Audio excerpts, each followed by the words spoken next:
तो एक दिन काम करना और एक दिन छुट्टी, और फिर से आज नए दिवस के साथ हम आपके साथ हाजिर हैं और हमारे साथ अजय और प्रियंका रहेंगे अगले 2.5 घंटे के लिए।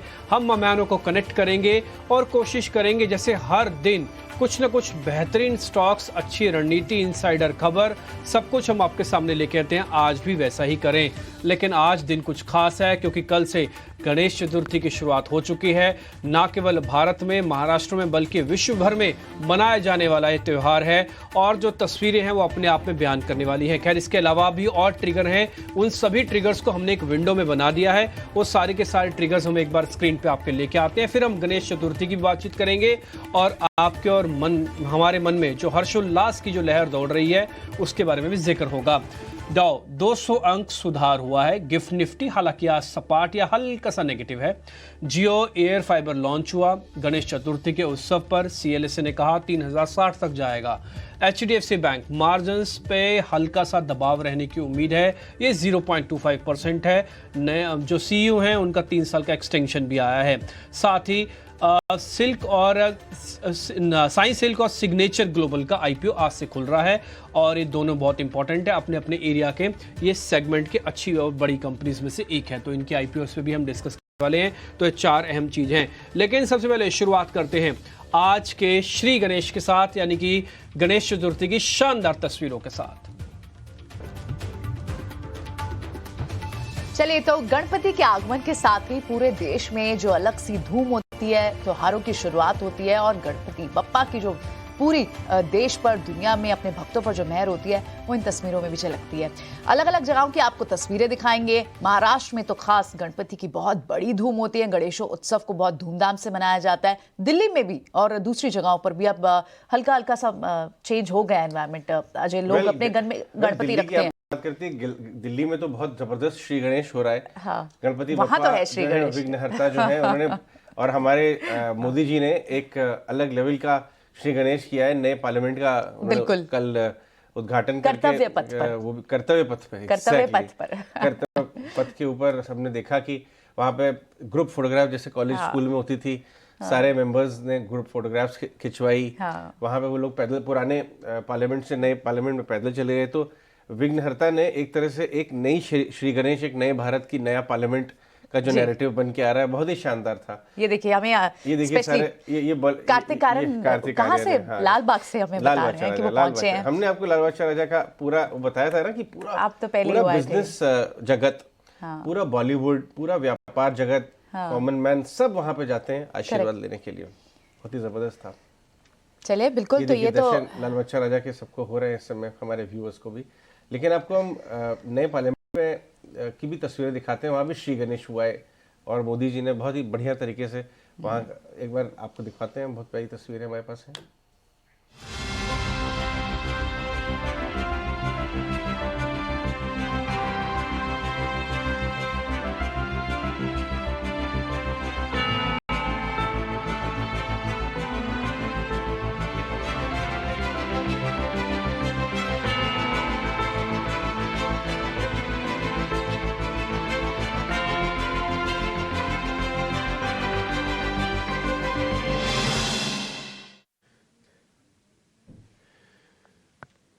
अभी जो आप तस्वीरें थोड़ी देर पहले गणेश उत्सव के देख रहे थे, वो पंडालों की तस्वीरें थी जहां पे गणेश जी को स्थापित किया गया, बाद में उनका विसर्जन भी होगा।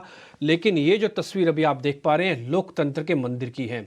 एक नया मंदिर का शिलान्यास हुआ, उसके बाद इसकी जो तस्वीरें हैं, इसकी भव्यता पूरे देश की नहीं बल्कि पूरे विश्व की आंखें फटी की फटी रह गई कि भारत जैसा देश, जिसको कुछ साल पहले सांप और सपेरों का देश कहा जाता था, आज वो देश इतनी प्रगति कर रहा है कि चंद्रयान को पहुंचा दे, आज इतनी तरक्की कर रहा है कि L1 पे जाके पहुंच जाए। ये गौरवान्वित करने वाली तस्वीर है और मैं देश के प्रधानमंत्री का इसके लिए भी धन्यवाद करना चाहूँगा। ना केवल इस सदन की ज़रूरत थी, उन्होंने इसको पूरा किया, बल्कि सदन के पहले दिन पे ही, गणेश चतुर्थी वाले दिन पे ही नारी शक्ति को भी उन्होंने सलाम किया और 33% आरक्षण की बात भी की है। ये देश की आधी आबादी की बात है, इसलिए बहुत गंभीरता से, इसको सजगता से ज़रूर लेना चाहिए। अजय, इस पर आपका टेक क्या है? बहुत ही इंटरेस्टिंग है, ये बहुत ही शानदार चीज़ हुई है।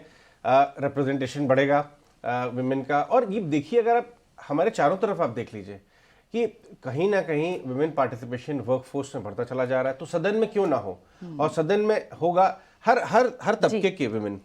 तो काफी अच्छा इसके ऊपर कुछ लोग कहते हैं कि ये इलेक्शन के पहले इलेक्शन का मूव भी है, एक स्ट्रेटेजिक मूव, वो जो भी हो, लेकिन ये प्रगतिशील चीज है, काफी सालों से अटकी हुई थी अलग अलग कारणों की वजह से।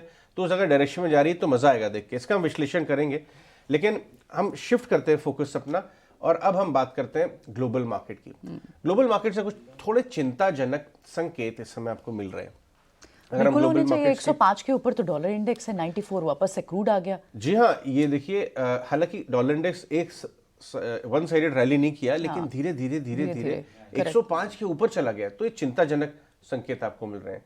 वहां पे यूएस यील्ड्स भी 2007 के बाद सबसे हाईएस्ट लेवल से पहुंच गई हैं, तो ये भी प्रॉब्लम है। आपके सामने dollar index, US yields, Brent, कल आपने देखा होगा ओवरनाइट, ये कल परसों 2 दिन में आपको बिटकॉइन भी भागा हुआ नजर आ रहा है। वो भी एक तरह का साइन होता है कि क्या risk of environment global setup में दिखाई दे रहा है, तो वो दिखाई दे रहा है आपको। ब्रेंट 94 सिर्फ हमारे लिए प्रॉब्लम नहीं है, जी हाँ, हम तो 1 बिलियन बैरल इंपोर्ट करते हैं, लेकिन ये जो ऑयल कार्टेल है दुनिया भर में, सऊदी अरेबिया और वेनेजुएला मिलके कहीं ना कहीं उन्होंने सप्लाई को दबोचा है, और ये सप्लाई लेड रैली आपको दिख रही है क्रूड ऑयल में, जो एक अच्छी बात नहीं है। तो कहीं ना कहीं ग्लोबल मार्केट के संकेत चिंताजनक हैं, और वो हमें बाजार को कहीं ना कहीं दबाव में डाल सकते हैं। और आज ऑफकोर्स कल हम डिस्कशन इस पर भी करेंगे कि एफओएमसी किस करवट बैठता है, लेकिन ये तो 99% लोग इस मीट में कोई रेट हाइक की बात नहीं कर रहे हैं। लेकिन पॉइंट वो नहीं है, पॉइंट ये है कि यहां से और रेट हाइक आ सकते हैं क्या, हायर फॉर लॉन्गर जो बात है, वो नैरेटिव अगर सच हो गया, जहां तो बात हो रही थी कि जनवरी के में रेट कट आना शुरू हो जाएंगे, वो जो नैरेटिव है कि रेट कट स्पीक आउट हो गए, रेट हाइक स्पीक आउट हो गए, इन्फ्लेशन पिक आउट हो गया, और अब थोड़ा पॉज, उसके बाद रेट कट, वो पूरा नैरेटिव बदल सकता है। इसलिए ग्लोबल मार्केट सेटअप थोड़ा चिंताजनक लग रहा है। थोड़ा सा चिंताजनक ग्लोबल मार्केट्स अगर लग रहा है अजय, तो शुक्रवार को जो डोमेस्टिक मार्केट्स भी हैं वो भी थोड़ी, सोमवार को जो डोमेस्टिक मार्केट्स भी दिखे वो भी थोड़ी सी तो आपको कॉशियस दिखा रही है। देखिए बैंक प्रेशर में देख रहे हैं, ऊपर आपको निफ्टी पर भी थोड़ी रेजिस्टेंस तो दिखाई दे रही है। देखिए 20,200 के आसपास एक रेजिस्टेंस ले रहा है निफ्टी, लेकिन अगर आप परसों का इंटरडे देखें, चार्ट्स अगर आप देखें, डेज लो के करीब बैंक निफ्टी बंद हुआ, लेके आई डायरेक्टर साहब, निफ्टी डेज लो में बंद हुआ है। Small cap mid cap index भी दबाव में आते हुए नजर आए। ये देखिए, ये निफ्टी बैंक आपको डेज लो, बैंक निफ्टी डेज लो, स्मॉल कैप मिड कैप लेके आए तो डेज लो। तो कहीं अनवाइंडिंग चौतरफा थी, ऐसा नहीं था। अक्सर हम देखते थे लार्ज कैप्स शायद प्रेशर में आ रहे हैं, small cap mid cap out perform कर रहे हैं। ये पूरा मामला रिवर्स हो गया, एक चौतरफा प्रॉफिट बुकिंग का बाउट आपको नजर आ रहा है। और ये मत भूलिए कि एचडीएफसी बैंक आपको आज ही प्रेशर में डाल सकता है। एचडीएफसी बैंक ने एक एनालिस्ट मीट में कुछ नए डेटा दिए, जिसकी वजह से पूरे जो एनालिस्ट जगत है उन्होंने मर्ज एंटिटी को लेके अपनी आपत्ति दिखाई है। बहुत सारे एनालिस्ट मीट में उन्होंने बोला कि प्रेशर में आ सकते हैं। हम इसके ऊपर एक डिटेल एनालिसिस करेंगे, बट पॉइंट ये है कि ये काफ़ी ज़्यादा इंक्रीमेंटल नियर टर्म में, हालांकि ये बहुत हाई क्वालिटी बैंक है और ये जो मर्ज एंटिटी है वो आपको लॉन्ग टर्म में एसआईपी के लिए काफ़ी अच्छा समय दे रही है। अगर 2-4-6 महीने स्टॉक अंडर परफॉर्म करता है तो लॉन्ग टर्म इन्वेस्टर एसआईपी करके जमा कर सकते हैं, लेकिन नियर टर्म में ये प्रेशर आ सकता है। और इसकी वजह से एचडीएफसी बैंक ही नहीं, बैंक निफ्टी को भी प्रेशर मिल सकता है, क्योंकि ये सेकेंड लार्जेस्ट वेट हो गया रिलायंस के बाद। रिलायंस खुद ही अपने आप कहीं ना कहीं अटका हुआ है। तो पहली बात तो ये कि पूरे ओवरऑल बाजार में दबाव बन सकता है। और आज ये रिकमेंडेशन रहेगी कि बहुत बड़ी पोजीशन कल के इवेंट के पहले ना लें। और इसीलिए आपको एफआईएस का सेल फिगर बड़ा आया। इंडेक्स फ्यूचर्स में जो लॉन्ग उन्होंने बहुत सारे पाइल ऑन कर लिए थे, वहां भी हमने अनवाइंडिंग देखी है परसों। इनफैक्ट आईटी के ऊपर ध्यान रखें, और जो महाचीप पीएसयू बैंक्स हैं, low float PSU banks already party कर रहे हैं, परसों देखा होगा आपने। लेकिन बहुत सारे, आपको पता है कैनरा बैंक का मैं वो देख रहा था प्राइस टू बुक, इतनी रैली के बाद भी 1 टाइम प्राइस टू बुक है। बीओबी का 0.8 टाइम्स है। मैं तो एसबीआई की बात भी नहीं कर रहा। तो जहां पे वैल्यूएशन कंफर्ट है वहीं पे काम करें। हाई क्वालिटी पीएसयू बैंक, लो वैल्यूएशन वाले, और आप आईटी स्टॉक्स पे, क्योंकि आईटी को क्रूड का कोई मतलब नहीं है। इनफैक्ट मोतीलाल ओसवाल कॉन्फ्रेंस में जाके एम्फोसिस और बहुत सारी आईटी कंपनियों ने कहा कि हमें विजिबिलिटी वापस आ रही है। तो ये अगर अंडर परफॉर्म करता है बैंकिंग, तो शायद आईटी आपका साथ दे सकता है सपोर्ट देने के लिए। आईटी में आपको नजर रखें, बट ओवरऑल आज लाइट ट्रेड करें तो ज्यादा बेहतर रहेगा। एचडीएफसी का मामला, एफओएमसी का मामला ओवरऑल बाजार में थोड़ा दबाव बना सकता है। लेकिन मैं जाऊंगा इस समय वापस डिम्पी के पास, और द पॉइंट हम जो डिस्कस किया कि लास्ट 10 दिन से लॉन्ग पाइलअप आपको इंडेक्स फ्यूचर्स में नजर आ रहे थे एफआईज की तरफ से। फ्राइडे को थोड़ी अनवाइंडिंग दिखाई दी। वो जो आपका 66% 65% लॉन्ग हो गया था, उसमें क्या बदलाव आया इंडेक्स फ्यूचर्स में डिम्पी? देखिए, उसमें कुछ खास बड़ा बदलाव तो नहीं है अजय। भी करीब 65% के आसपास का है, लेकिन वो बढ़ नहीं रहा। पिछले अगर आप 6 दिन से देख रहे हैं तो 65% के आसपास ही है। और अगर आप उससे पहले के 10 दिन देखेंगे तो आपको एकाएक 45 से 65 आए थे। यानी कि यहाँ पर आके मार्केट ने एक कंसोलिडेशन का फेस को पा लिया। ये कंसोलिडेशन लेकिन लेवल्स में नहीं है, ये एफआईज की होल्डिंग में भी है। और अगर आप निफ्टी और बैंक निफ्टी के लेवल्स देखेंगे आपको ये वहाँ पर भी दिखेगा। एक और चीज़ हमने कई बार आपको एग्जाम्पल के तौर पर बताया कि अब आप नए घर में आ चुके हो, थोड़ा सेटलमेंट के लिए समय चाहिए मार्केट को, और वही सेटल करने की रेंज है 20,200। इसके लिए एक रेजिस्टेंस एरिया है। ये जो एफआईज का नंबर है ना, इसको आप थोड़ा गौर से देखिएगा। इसमें इंडेक्स ऑप्शन 16,000 करोड़ का माइनस आया है और कैश के अंदर भी माइनस है।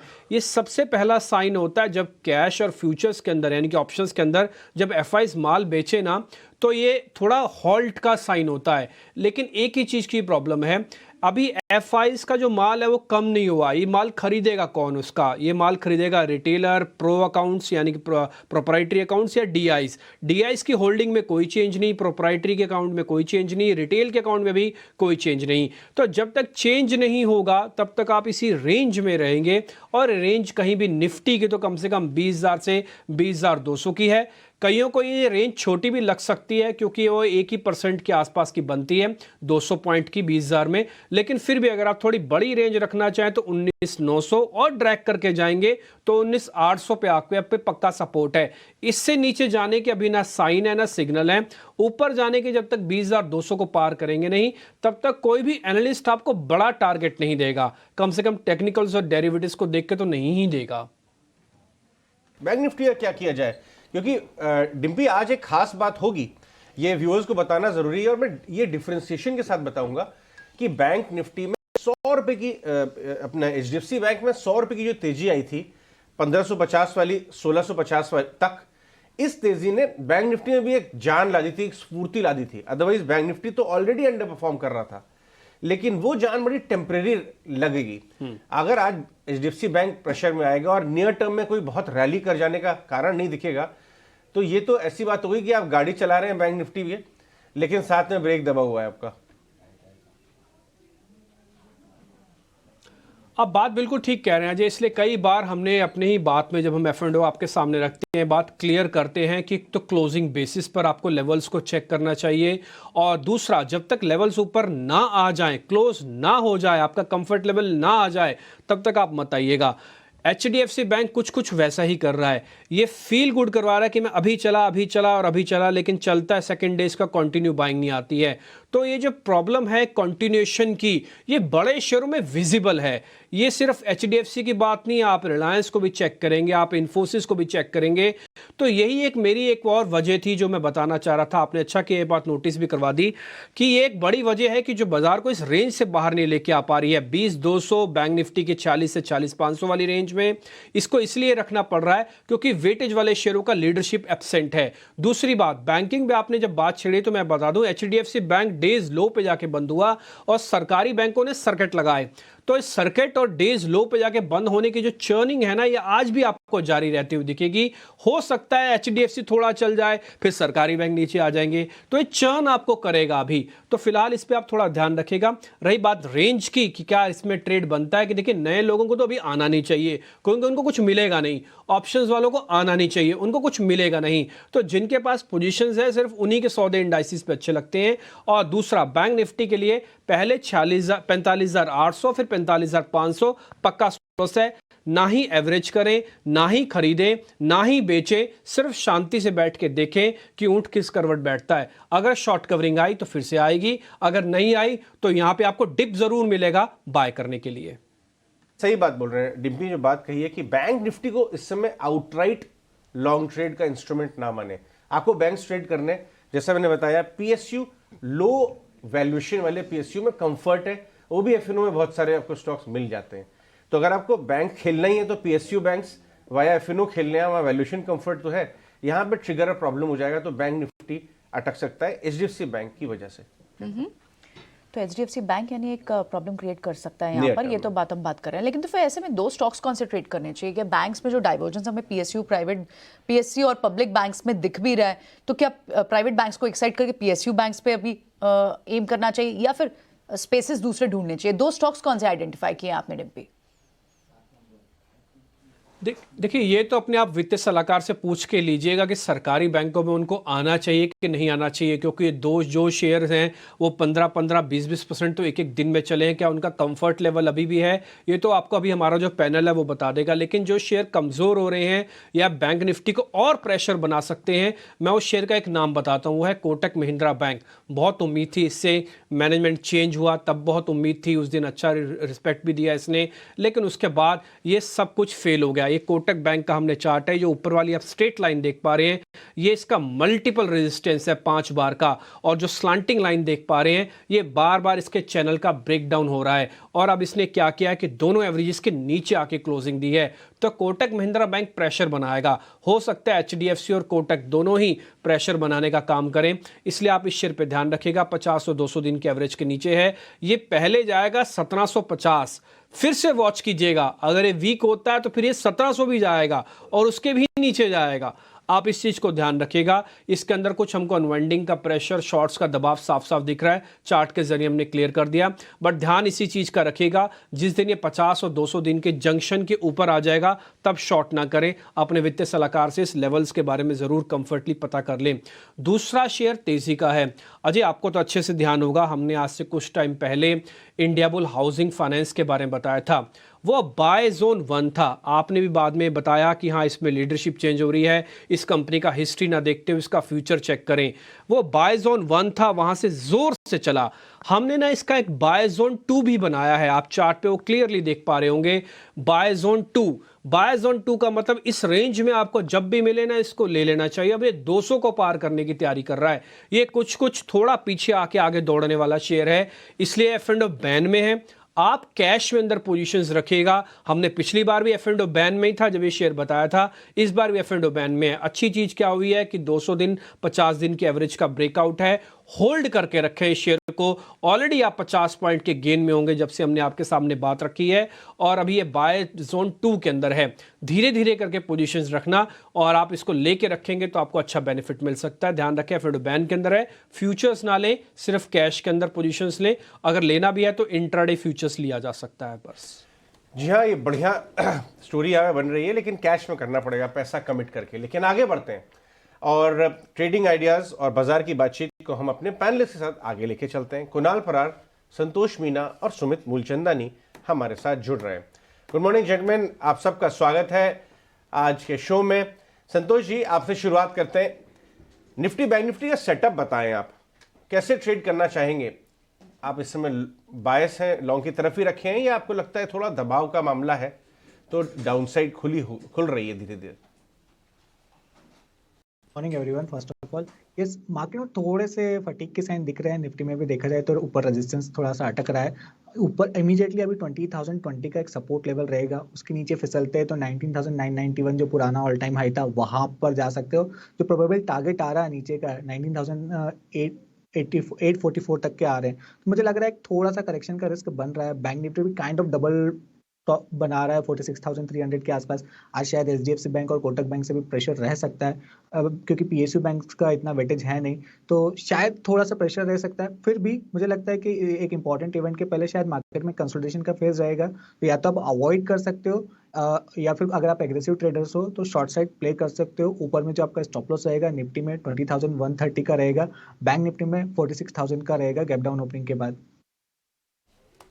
ठीक है, संतोष का तो व्यू हमने बाजार पे ले लिया। कुणाल, आप अपने ट्रेडिंग आइडिया से शुरुआत करें। अजय जी, ट्रेडिंग आइडियाज की बात करें तो दो स्टॉक है जहां पे मेरा जो है फिलहाल बाय का ही रिकमेंडेशन है। सबसे पहला है एमजीएल। काफी अच्छा सेटअप यहाँ पे एमजीएल में बना हुआ है। मुझे लग रहा है कि आने वाले दिनों में अच्छी खासी मोमेंटम पर्टिकुलर स्टॉक में हमें देखने को मिल सकती है, तो एमजीएल से यहाँ पे खरीदारी करके चलने की सलाह है। 1055 के अराउंड का क्लोजिंग है, 1100 का पहला टारगेट है, और वो जैसे ब्रेक करेगा 1121 का दूसरा टारगेट भी हमें देखने को मिल सकता है। 1019 का हम यहाँ पे एसएल मेंटेन करके चलेंगे। और दूसरा जो है वो कॉनकॉर है, कॉनकोर में भी अगर देखने जाए तो अच्छी खासी मोमेंटम हमें यहाँ पे देखने को मिली है। तो कॉनकोर भी यहाँ से खरीदारी करके चलने की सलाह है। 735 के अराउंड का क्लोजिंग है 685 का हम यहाँ पे एसएल मीटिंग करके चलेंगे। टारगेट की बात करेंगे तो अजय जी 860 का अल्टीमेट टारगेट में यहाँ पे देख रहा हूँ। तो कॉनकोर यहाँ से बाई करके चलिए 685 का एसएल 860 के टारगेट के लिए। तो यहाँ से कॉनकोर को बाय करने की सलाह दे रहे हैं। और पिछला हमने देखा भी था कॉनकोर जैसे स्टॉक्स में अच्छे वॉल्यूम्स भी दिख रहे थे। ठीक है, इस पे नजर रखें। 860 का टारगेट। हमारे साथ सुमित मुलचंदानी भी है पैनल पर, उनसे भी समझते हैं कि वो कहाँ पर इस वक्त ट्रेडिंग की स्ट्रैटेजी बना रहे हैं। सुमित बताएं। Morning. Hi, good morning to all. मैं भी पहला जो स्टॉक है वो कुणाल जी के साथ ही रहना चाहूंगा। कॉनकोर मेरा भी पिक रहेगा। देखिए यहाँ पे एक रेजिस्टेंस था 710 का, जिसका 2 बार 3 बार रिट्रेस किया है, लेकिन स्टॉक ने नीचे क्लोजिंग नहीं दी है। और अगर आप देखेंगे तो डेली में कप एंड हैंडल का भी ब्रेकआउट आया हुआ है, तो बिल्कुल स्टॉक अच्छा लग रहा है फॉर द टारगेट्स ऑफ 810 825। यहाँ पे आप स्टॉप लॉस मेंटेन कीजिए 675 का। जो दूसरा रहेगा वो रहेगा पिडिलाइट। पिडिलाइट में देखिए आप लोअर टाइम फ्रेम पे देखेंगे तो काफी अच्छा एक स्ट्रॉन्ग बेस बना के रिवर्सल पैटर्न फॉर्मेशन दे रहा है। तो लग रहा है कि यहाँ से एक बाउंस बैक का कैंडिडेट है। तो करंट मार्केट प्राइस पे आप बाय कीजिए for the target of 2590 and 2626। Target stop loss रहेगा 2560।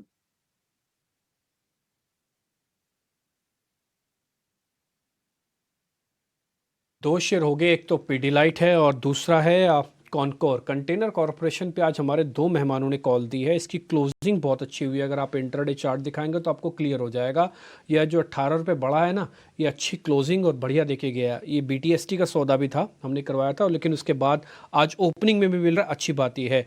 संतोष से उनके ट्रेडिंग कॉल से पता कर लेते हैं। इस बीच जय पटेल भी मेरे साथ जुड़ गए हैं, उनका भी स्वागत करके उनसे भी जरा ट्रेड्स लेंगे। लेकिन पहले जरा संतोष के पास चलते हैं। संतोष, आपके ट्रेड कौन से हैं? मेरे दो कॉल्स है, एक बाइंग साइड है और एक सेलिंग साइड है। बाइंग साइड की बात करें तो एफएमसीजी निफ्टी एफएमसीजी इंडेक्स आप देखोगे तो एक अच्छा बेस बनाने की कोशिश कर रहा है और कुछ पॉकेट्स अच्छा कर रहे हैं। वहाँ से मुझे ब्रिटानिया अच्छा लग रहा है, यहाँ से रिस्क रिवॉर्ड फेवरेबल है। ये स्टॉक का जो 20 डे और 200 डे मूविंग एवरेज है एक ही जगह पर आ रहा है और ये वहीं एक बेस बना रहा है, तो यहाँ पर खरीदारी करना चाहिए। ऊपर में 4700 का टारगेट रहेगा और 4565 का स्टॉप लॉस रहेगा। सेल साइड मेरे बिरला सॉफ्ट है। इस स्टॉक की बात करें तो आप इस मंथ में निफ्टी आईटी इंडेक्स यहाँ 6% प्लस है, ये स्टॉक 4% माइनस ट्रेड कर रहा है। कहीं ना कहीं एक डिस्ट्रीब्यूशन के साइन दिख रहे हैं और स्टॉक ने फ्राइडे के ट्रेडिंग सेशन में एक 20 डे मूविंग एवरेज के नीचे क्लोजिंग भी दी है, लोअर लोज बनाए हैं, तो यहाँ पर और वीकनेस बढ़ सकती है। 470 का टारगेट रहेगा, 496 का स्टॉप लॉस रहेगा। एमसीजी मेजर ब्रिटानिया को आप यहाँ से प्लस कर रहे हैं। ठीक है, जय पटेल भी है हमारे साथ पैनल पे, उनसे भी समझते हैं। जय, मॉर्निंग, बताएं आपके ट्रेड्स क्या हैं? तो गुड मॉर्निंग। आज का पहला ट्रेड होगा आसाई इंडिया ग्लास का। ये स्टॉक ने हम डेली चार्ट पर देखे तो ट्रिपल टॉप का एक पैटर्न था, उसको ब्रेकआउट दिया हुआ है, स्ट्रॉन्ग ब्रेकआउट है, विद वॉल्यूम था। आरएसआई पॉजिटिव क्रॉसओवर तरफ है, आरओसी पॉजिटिव क्रॉसओवर है, ऑल्सो एमएससीडी का पॉजिटिव डाइवर्जेंस है और एवरी मूविंग एवरेज के ऊपर अभी चल रहा है। शॉर्ट टर्म देखिए 5 डे या 21 डे दोनों के ऊपर चल रहा है। तो यहाँ पर आसाई ग्लास पर बाय की सलाह होगी। 623 का क्लोजिंग भाव था फ्राइडे का और यहाँ से हम टारगेट 669 का देख सकते हैं with stop loss of around 600। सो ये स्टॉक एक ब्रेकआउट अच्छा दिखा। दूसरा जो स्टॉक है वहां पर सनटेक रियलिटी हम देखें तो थोड़ा रियल एस्टेट सेक्टर पर एक अच्छा नजरिया दिख रहा है पिछले बहुत दिनों से। ये स्टॉक ने ग्राउंडिंग बॉटम पैटर्न का कंप्लीशन दिया है और उसके ऊपर अभी ब्रेकआउट के साथ चल रहा है। 200 day moving average, 100 day moving average and super trend line सबके ऊपर अभी सस्टेन करके चल रहा है, विद वॉल्यूम चल रहा है। आरएसआई आरओसी यहाँ से भी एक पॉजिटिव क्रॉसओवर आ रहा है, तो मुझे लग रहा है सनटेक रियलिटी में भी एक अच्छा बाय हो सकता है। ये भाव से 433 या 431 के अराउंड अभी चल रहा है, क्लोजिंग भाव है। स्टॉप लॉस 416 का लगा के चल सकते हैं विद टारगेट ऑफ अराउंड 460। सो ये स्टॉक पर भी एक ब्रेकआउट मोमेंटम यहाँ से भी दिख सकता है। सो सनटेक रियलिटी एंड आसा इंडिया ग्लास दोनों पर बाय की सलाह होगी।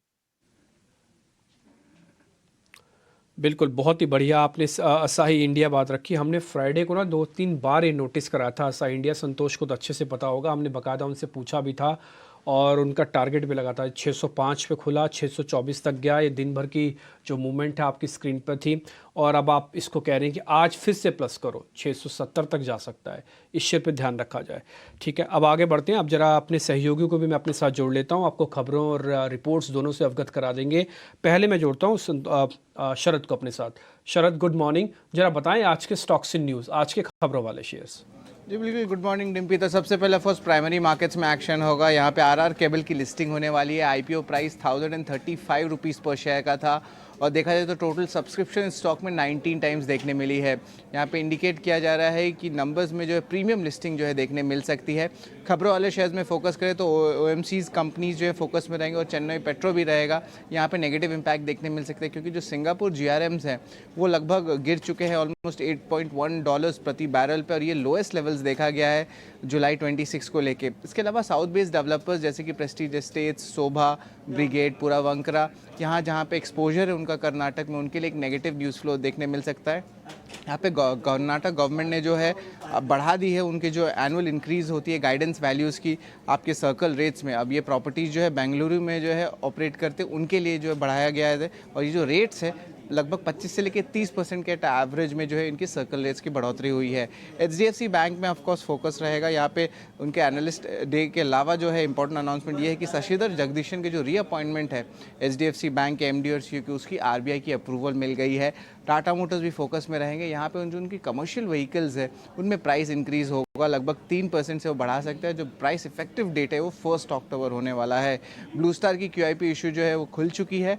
लगभग 1000 करोड़ की कैपिटल रेस की जो है प्लान है और ओवरऑल अगर जो फ्लोर प्राइस के बारे में बात करें तो लगभग 785 रुपीज़ पर शेयर है, यानी कि 2% डिस्काउंट पे करंट मार्केट प्राइस है। बाइकॉन भी फोकस में रहेगा। यहाँ पे पीटर बेन को जो है ग्रुप सीईओ द्वारा जो है अपॉइंट किया गया और वो डायरेक्टली चेयरपर्सन किरण मजुमदार शॉ को रिपोर्ट करने वाले हैं। और ये अर्लियर जो थे कंपनी के सिंजीन की जो कंपनी है, जो ग्रुप है बाइकॉन ग्रुप की, उनकी कंपनी के वो जो है सीईओ रह चुके हैं। तो ओवरऑल जो कह सकते हैं मैनेजरियल स्ट्रैटेजिक शिफ्ट देखने मिल रहा है। जाइडस लाइफ आखिर स्टॉक रहेगा फोकस में, जहाँ पे कंपनी को 0 ऑब्जर्वेशंस आए यूएसएफडीए द्वारा। अब ये जो है उनके अहमदाबाद की मैन्युफैक्चरिंग फैसिलिटी जो फॉर्मुलेशंस के उसको लेके, यानी कि थोड़ी पॉजिटिव डेवलपमेंट देखने मिल रही है स्टॉक में। तो यहाँ पे जो न्यूज़ स्पेसिफिक मूव्स आज दिन के ट्रेड में आप देख सकते हैं। स्टॉक्स और सेक्टर्स पर नजर रखेंगे हम। Sharad, thanks very much for highlighting. कई सारे नेगेटिव स्टॉक्स हैं जिन पर आज एक प्रेशर पड़ सकता है, ट्रेड्स पॉसिबल डिस्कस करेंगे। लेकिन इस वक्त की जो बड़ी ब्रोकिंग हाउस की रिपोर्ट्स हैं उन्हें भी ले आते हैं और वमाक्षी हम तक ये कंपाइल करके लाए हैं। वमाक्षी, मॉर्निंग, बताएं सारी रिपोर्ट्स। जी बिल्कुल, फोकस करते हैं ऑयल एंड गैस सेक्टर पर। जेफरीज की तरफ से रिपोर्ट आ रही है और ये हाईलाइट कर रहे हैं कि ओपेक्स प्लस के प्रोडक्शन कट्स, लो यूएस इन्वेंट्रीज के चलते ऑयल प्राइसेस एलिवेटेड रह सकते हैं। इंडिविजुअल कंपनीज पर इनका क्या इम्पैक्ट है उन्होंने असेस किया है। रिलायंस इंडस्ट्रीज और सिटी गैस डिस्ट्रीब्यूटर्स पर इसका इम्पैक्ट लिमिटेड रह सकता है, ऐसा इनका कहना है। मगर गेल बेनिफिशियरी रह सकता है हाई ऑयल प्राइसेस का। ओएमसीज के लिए उन्होंने अपने FY24 के EBITDA अनुमान को घटाया है। बीपीसीएल पर अगर हम बात करें तो उन्होंने अपनी राय को डाउनग्रेड किया है, होल की राय से डाउनग्रेड कर अंडर परफॉर्म की राय दी है और अपना टारगेट प्राइस भी घटाकर 310 रुपये प्रति शेयर पर कर दिया है। और गेल पर हालांकि इन्होंने अपनी राय को अपग्रेड किया है, अंडर परफॉर्म की राय से अपग्रेड कर खरीदारी की राय दी है और अपना टारगेट प्राइस भी बढ़ाकर 136 रुपीज़ प्रति शेयर पर कर दिया है। इसके अलावा पावर सेक्टर भी हमारे रेडार पर रहेगा। जेफरीज की तरफ से रिपोर्ट आ रही है, ये हाईलाइट कर रहे हैं कि रिन्यूएबल एनर्जी की जो एनुअल कैपेसिटी रन रेट है वो करीब 2.5 टाइम्स पिकअप हो सकती है अगले 3 साल में as compared to FY10 to FY20। Thermal capacity addition भी करीब 17 गीगावाट एनुअली मूव हो सकता है from 2 to 5 gigawatts run rate जो हमने देखा था FY18 से। Power transmission bid pipeline as the result expected है कि करीब 3 गुना बढ़ सकती है on a year on year basis. और इसी बीच जेफरीज के टॉपिक्स हैं NTPC, पावर ग्रिड और JSW एनर्जी। इसके अलावा हम फोकस करेंगे रिलायंस इंडस्ट्रीज पर। CLSA की तरफ से रिपोर्ट आ रही है, ये हाईलाइट कर रहे हैं कि जियो एयर फाइबर लॉन्च हो चुका है। टैरिफ्स काफ़ी सिमिलर है जियो के वायर्ड ब्रॉडबैंड से, काफ़ी बड़ा टारगेट मार्केट है, मगर इसकी जो प्राइस सेंसिटिविटी है इसे चेक करना ज़रूरी है। अगर जियो के एयर फाइबर के एंट्री प्लान की अगर हम बात करें तो करीब 40% लोअर है एज़ कम्पेयर टू एयरटेल। और ओवरऑल इन फैक्टर्स को ध्यान में रखते हुए CLSA ने रिलायंस इंडस्ट्रीज़ पर अपनी खरीदारी की राय को तो बरकरार रखा ही, मगर टारगेट प्राइस दिया है 3060 रुपये प्रति शेयर का। चलिए आगे बढ़ते हैं और कुछ और खबरों के ऊपर। इन सारी खबरें और ब्रोकरेज कॉल्स जो आई हैं उन पर पॉसिबल ट्रेड्स की शुरुआत करते हैं। हमारे पार्थिव शाह भी जुड़ रहे हैं फंडामेंटल्स पे बात करने के लिए। पार्थिव, चलिए मैं आपसे ही शुरुआत करता हूँ। गुड मॉर्निंग पार्थिव। ये हमें मालूम चल रहा है कि बाजार का सेटअप थोड़ा सा परेशान करने लायक है। मैं बता दूं, ग्लोबल सेटअप की बात करें या इन भारत में भी अगर आप देखिए, अगर हैंड ऑन हार्ट जो क्वालिटी के स्टॉक्स चल रहे हैं, शायद वो आपकी फर्स्ट चॉइस ना हो पोर्टफोलियो के लिए, राइट। लो फ्लोट स्टॉक्स, लो वैल्यूएशन, लो क्वालिटी स्टॉक्स भी, और एक तरफ HNI जनता और रिटेल का प्रॉफिट बुक करने में बड़ा हेजिटेशन। तो मैं ये जानना चाहता हूं आपसे, क्या IT एक ऐसी जगह हो सकती है जहां पे छुपा जा सके, क्योंकि उसको क्रूड का कोई फर्क नहीं पड़ता है, उसको यील्ड से कोई फर्क पड़ता है, ऑलरेडी डाउनग्रेड होके एक तरह से वर्स 1-1.5 क्वार्टर देख चुके हैं, तो क्या वो एक कॉन्ट्रा बाय बन सकता है स्पेस? गुड मॉर्निंग अजय, हमारे पूरे पैनलिस्ट और व्यूअर्स। एक कॉन्ट्रा व्यू ये ऐसा दूंगा कि हिस्टोरिक ने देखा है, हम लोग एक मिड साइज रिटेल ब्रोकरेज चलाते हैं जहाँ पे रिटेल HNI क्लाइंट्स रहते हैं। मैंने हिस्टोरिकली देखा है कि जब भी हमारे क्लाइंट्स हमको स्टॉक रिकमेंडेशन देना चालू करते हैं कि जैसे कि फलाना ले लीजिए, 100 रुपया हो जाएगा, XYZ, तब मैंने हिस्टोरिकली देखा है कि यूफोरिया एक ऑल टाइम हाई पे होता है, वहां पे profit taking is always a good idea. And you are absolutely right, quality of the rally gauge करना बहुत ही जरूरी है। और हम हिस्टोरिकली देखा है कि जब भी एक मार्केट्स में बुल मार्केट फेज आता है तो initially the low value high quality stocks tend to move up, जहाँ पे न्यूट्रल जोन पे उनके वैल्यूएशंस आते हैं, फिर mid cap small caps catch up करते हैं, और लास्ट फेज में हम देखते हैं जनरली कि जो टीयर 2 टीयर 3 टाइप के स्टॉक्स होते हैं कि जहाँ पे फंडामेंटली 2 साल पहले कोई देखता नहीं था, no doubt they seem to be multibagger, because 2-3 रुपए के स्टॉक्स 15 रुपए हो जाता है तो सबको लगता है कि हमने बहुत बड़ा मल्टीबैगर मिस किया। लेकिन this is what happens in bull market driven with liquidity. अभी IT सेक्टर की अगर मैं बात करूं तो एक कंसेंसस व्यू है कि IT सेक्टर में मार्केट ये मान के चल रहा है कि यहाँ पे जो कांस्टेंट करेंसी ग्रोथ है वो सिंगल डिजिट में रहने वाला है। ईयर ऑन ईयर देखेंगे तो most of the IT companies probably will perform a single digit growth, whether it could be anywhere in the band of 7% to 10%। Exceptional हमेशा रहेंगे मिड कैप और स्मॉल कैप IT स्पेस में, जहाँ पे लो base से शायद बड़ा ग्रोथ देख सकते हैं। मार्जिन के फ्रंट पे उनकी कमेंट्री काफी स्टेबल है, लेकिन एक पॉजिटिव ये है, और मार्केट हमेशा फॉरवर्ड फैक्टरिंग करता है कि आगे जाते नए एवेन्यूज ऑफ ग्रोथ खुल रहे हैं। जैसे कि हम बात करते हैं regenerative AI, data mining, automation, IoT, तो बहुत सारे सेगमेंट्स की जहाँ पे नया इन्वेस्टमेंट साइकिल रिवाइव हो सकता है, और जिसके वजह से क्लाइंट्स की जो डील पाइपलाइन है वो डेफिनेटली तगड़ी हो सकती है। और IT सेक्टर का यही मानना है कि डील पाइपलाइन स्ट्रॉन्ग है, it is just because of budgetary issues client थोड़ा डील्स को डिफर कर रहे हैं। तो ये revenue if not in couple of quarters तो आने वाले साल में आने ही वाले हैं। तो आई थिंक यहाँ पे वैल्यूएशन बैंड्स कंफर्ट में है, और यहाँ पे डेफिनेटली एक डिफेंसिव बेट रहता है। हम देख रहे हैं थोड़े मैक्रोस हिलने की वजह से करेंसी भी डेप्रिशिएट हो रही है, तो I think IT becomes a good segment जहाँ पे अच्छे पॉकेट्स यहाँ पे प्रॉफिट हुए तो वहां से प्रॉफिट निकाल के IT में पार्क कर सकते। राइट, ठीक है, पार्थिव का व्यू। संतोष, इसके अगर मैं TCS को देखूं, एम्फोसिस को देखूं या परसिस्टेंट को देखूं, कौन सा ऐसा स्टॉक आपको इन IT में, IT पैक में लार्ज मिड मिला के एक आइडियल कैंडिडेट दिख रहा है बाय ऑन डिप्स का?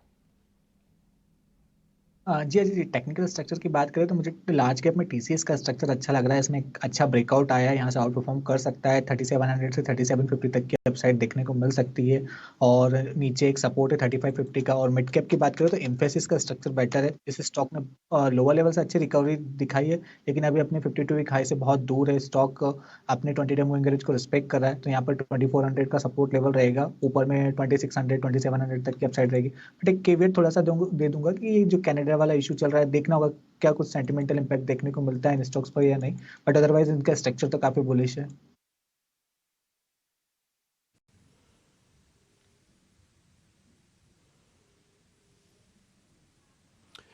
ठीक है, ये रियल एस्टेट की कुछ एक कंपनीज पे भी आज ध्यान रखना होगा। खबर यह है कि जब नई सरकार बनी है कांग्रेस की, वहाँ पे उन्होंने सर्कल रेट्स को बढ़ा दिया 20 से 30%। हालांकि one of the stable markets में से एक मानी जाती है बेंगलुरु की मार्केट्स, और वहाँ पे कुछ ब्रांडेड बड़े बिल्डर्स भी हैं। कुछ एक कंपनी लिस्टेड है, उनके नाम सामने आ जाएंगे, शोभा, पूर्वांकरा, ब्रिगेड, प्रेस्टीज एस्टेट। इनके लिए थोड़ा नेगेटिव बताया जा रहा है। सर्कल रेट बढ़ने से दो वजह होती है, एक तो इसमें ट्रेड कम हो जाएगा, दूसरा प्रॉपर्टी महंगी हो जाएगी। तो जो नया ग्राहक है वो थोड़ा इतराज करेगा कि 25% तो मेरे को ज़्यादा देना पड़ रहा है रजिस्ट्रेशन चार्जेस। अब ये कितना फ़र्क डालेगा पार्थिव इस पे? जो रियल एस्टेट कंपनीज हैं बेंगलुरु की, ऑल्दो ये स्टेबल है, वहाँ पे ग्रोथ भी है, आईटी कंपनीज का जमावड़ा वहाँ पे है, इन्हीं की वजह से सारी कंपनीज बनी और चली भी। देखिए, मेरा ऐसा मानना है कि रियल एस्टेट सेक्टर में, स्पेशली रेसिडेंशियल रियल एस्टेट की मैं बात करूं, तो यहाँ पे दो टाइप की डिमांड होती है। एक तो जिसको डेफिनेटली जेन्युइनली यूजर है, जिसको घर रहने के लिए रहना है, और दूसरे जो है जो इन्वेस्टर्स है। आज की तारीख में हम देख रहे हैं कि इन्वेस्टर्स कम है, बिकॉज जो रेंटल यील्ड्स है वो इतनी ज्यादा वायबल नहीं है। तो I think we are seeing a influx of genuine home buyers. No doubt ये एक थोड़ा डेंट है, और दूसरा भी डेंट काफी जो रियल एस्टेट डेवलपर्स से बता रहे हैं कि अर्ली डेज है, लेकिन इतना स्लो डाउन ऐसा कुछ देखा नहीं है, डिस्पाइट द फैक्ट कि जो रेट ऑफ इंटरेस्ट है वो बढ़े है। लेकिन लोन डिसबर्समेंट्स अभी भी काफी स्ट्रांग है। अगर HSC का डेटा देखे तो loan disbursement is good, because काफी जो होम बायर्स है जो 15 साल की 20 साल की लोन्स लेते हैं, वो फ्लोटिंग रेट लोन्स लेते हैं, और उनका भी शायद ऐसा मानना है कि अगर इंटरेस्ट रेट्स पीक होंगे तो आगे जाते एक साइकिल आएगी जहाँ पे डाउनवर्ड ट्रेंड भी देखेंगे। तो उस लिहाज से मुझे लग रहा है कि इतना बड़ा डेंट नहीं आना चाहिए। सेंटिमेंटली ये स्टॉक नेगेटिव रिएक्ट कर सकते हैं, बिकॉज आज की तारीख में ये पूरे स्टॉक्स देखे जो बैंगलोर बेस्ड है, बॉम्बे बेस्ड है, वहां पे जो ऑर्गेनाइज मार्केट हम मानते हैं, वहां पे valuations are price to perfection. In terms of real estate हमें अरविंद स्मार्ट स्पेसेस जैसी कंपनी अच्छी लग रही है। बहुत ही क्लीन बैलेंस शीट है, और अहमदाबाद में उनका जो हॉरिजॉन्टल रियल एस्टेट है it is doing very well. नई स्कीम उन्होंने लॉन्च की है अरविंद अपलैंड्स 2, जो गोल्फ कोर्स के साथ है, वहाँ पे reception would be very good. और आगे जाते बैंगलोर में भी नया प्रोजेक्ट है, HDFC ग्रुप का काफी banking in terms of line of credit. तो यहाँ पे हमें लग रहा है कि 1300 करोड़ के मार्केट कैप में आगे जाते अच्छी वैल्यू बन सकती है। ओके, ठीक है, डन। अब एक चीज़ मेरे को आपसे और मैं टेक्निकल्स वालों से थोड़ा पता करूंगा, वो है टाटा मोटर्स पे खबर ये है कि कमर्शियल गाड़ियों के दाम वो 1 तारीख से बढ़ा रहे हैं करीब 3% के आसपास। ये जो दोनों मैंने खबर आपको बताई ना, फेस्टिवल से ठीक पहले है। रियल एस्टेट भी इसी समय सबसे ज़्यादा उनकी सेल्स होती है, सर्कल रेट बढ़े, गाड़ियों की भी सेल्स का अच्छा सीज़न आ रहा है, 3% कमर्शियल्स के रेट बढ़ाने पड़ रहे हैं टाटा मोटर्स को। एक बार ज़रा चेक करके बताएं सुमित, आपको ये शेयर कितना ख़राब और कितना ठीक लग रहा है यहाँ पे? डिम्पी जी, देखिए लास्ट टाइम स्टॉक ने एक रिवर्सल दिया था with a perfect inverted hammer, तो लग रहा था कि स्टॉक में प्रॉफिट बुकिंग आ सकती है, लेकिन 600 का एक स्ट्रॉन्ग बेस बना के यहाँ पे स्टॉक ने काफी कंसोलिडेट किया। लेकिन आप देखिए पिछले 3 से 4 सेशन में स्लोली बट ग्रेजुअली एक पॉजिटिव मूव है यहाँ पे। तो बिल्कुल मुझे लग रहा है कि यहाँ पे आपको बने रहना चाहिए। जिनके पास ऑलरेडी होल्डिंग है, आप यहाँ पे 600 का अपना एक स्ट्रॉन्ग स्टॉप लॉस मेंटेन कीजिए। मुझे लग रहा है कि अपसाइड में अभी भी यहाँ पे 695 तक स्टॉक टच कर सकता है। ठीक है, ऑल राइट। तो ये तो बात हुई टाटा मोटर्स पर होल्ड करने की, लेकिन अभी जो हमें मार्क्स भी बता के गई हैं ब्रोकिंग की रिपोर्ट्स, और ये जो नेगेटिव एक रहेगा ऑयल मार्केटिंग कंपनीज पर, GRMs भी ड्रॉप हुए हैं, इन पर कैसे आप ट्रेड करना चाहिए? क्या शॉर्ट साइड के ट्रेड इनिशिएट करने चाहिए? लेकिन at the same time crude तेज है तो ऑयल प्रोड्यूसर्स के लिए फायदा है। आज ऑयल एंड गैस पैक पर स्ट्रैटेजी क्या होनी चाहिए? संतोष बताएं, आप क्या ट्रेड लेंगे यहाँ? HPCL के नेगेटिव आई है, लेकिन फ्राइडे के सत्र में या कहीं ना कहीं एक बॉटम फॉर्मेशन बनते दिखा है, तो इनको अवॉइड करना चाहिए। एक पॉजिटिव रिपोर्ट गेल को लेकर जरूर आई है। स्टॉक यहाँ मुझे लगता है गेल अगर लोअर 122-23 के आसपास मिलता है तो यहाँ बाइंग अपॉर्चुनिटी हो सकती है। आप 121 का स्टॉप लॉस लगा के खरीदारी कर सकते हो। अगर यहाँ से बाउंस बैक आता है तो हमको 130 तक की अपसाइड देखने को मिल सकती है।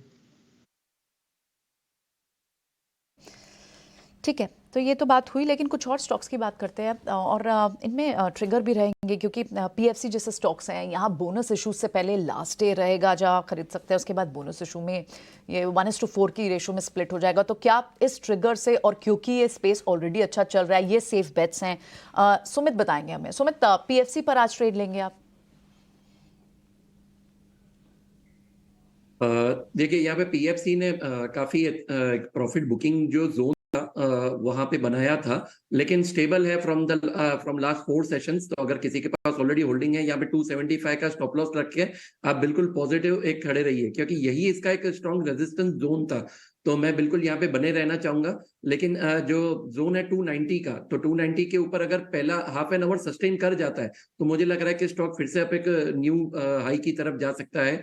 न्यू हाई जो प्रीवियस टाइम था दैट वाज अराउंड 3110 315 जोन, तो यहाँ तक का पहला टारगेट रहेगा। और अगर 315 के ऊपर क्लोजिंग आ रहा है तो बिल्कुल आप और अपसाइड का मोमेंटम देख सकते हैं टिल द लेवल्स ऑफ 340। तो बिल्कुल पॉजिटिवली आप यहाँ पे बने रहिए। रिलायंस इंडस्ट्रीज ने कल जियो फाइबर लॉन्च किया है।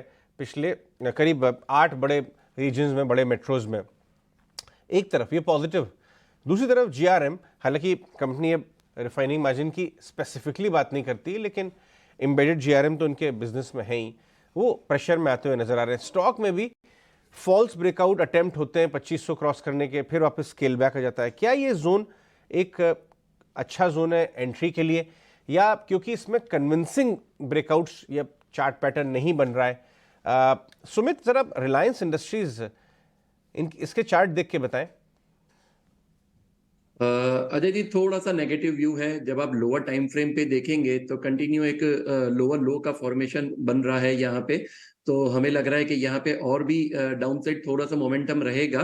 लास्ट वीक ही हमने सेशन में बताया था, यहाँ पे प्रॉफिट बुकिंग के चांसेस लग रहे हैं, और लोअर लेवल पे मुझे लग रहा है कि 2400 और 2380 ये दो लेवल्स हैं जहाँ पे हम एक्सपेक्ट कर रहे हैं डाउन साइड के लिए।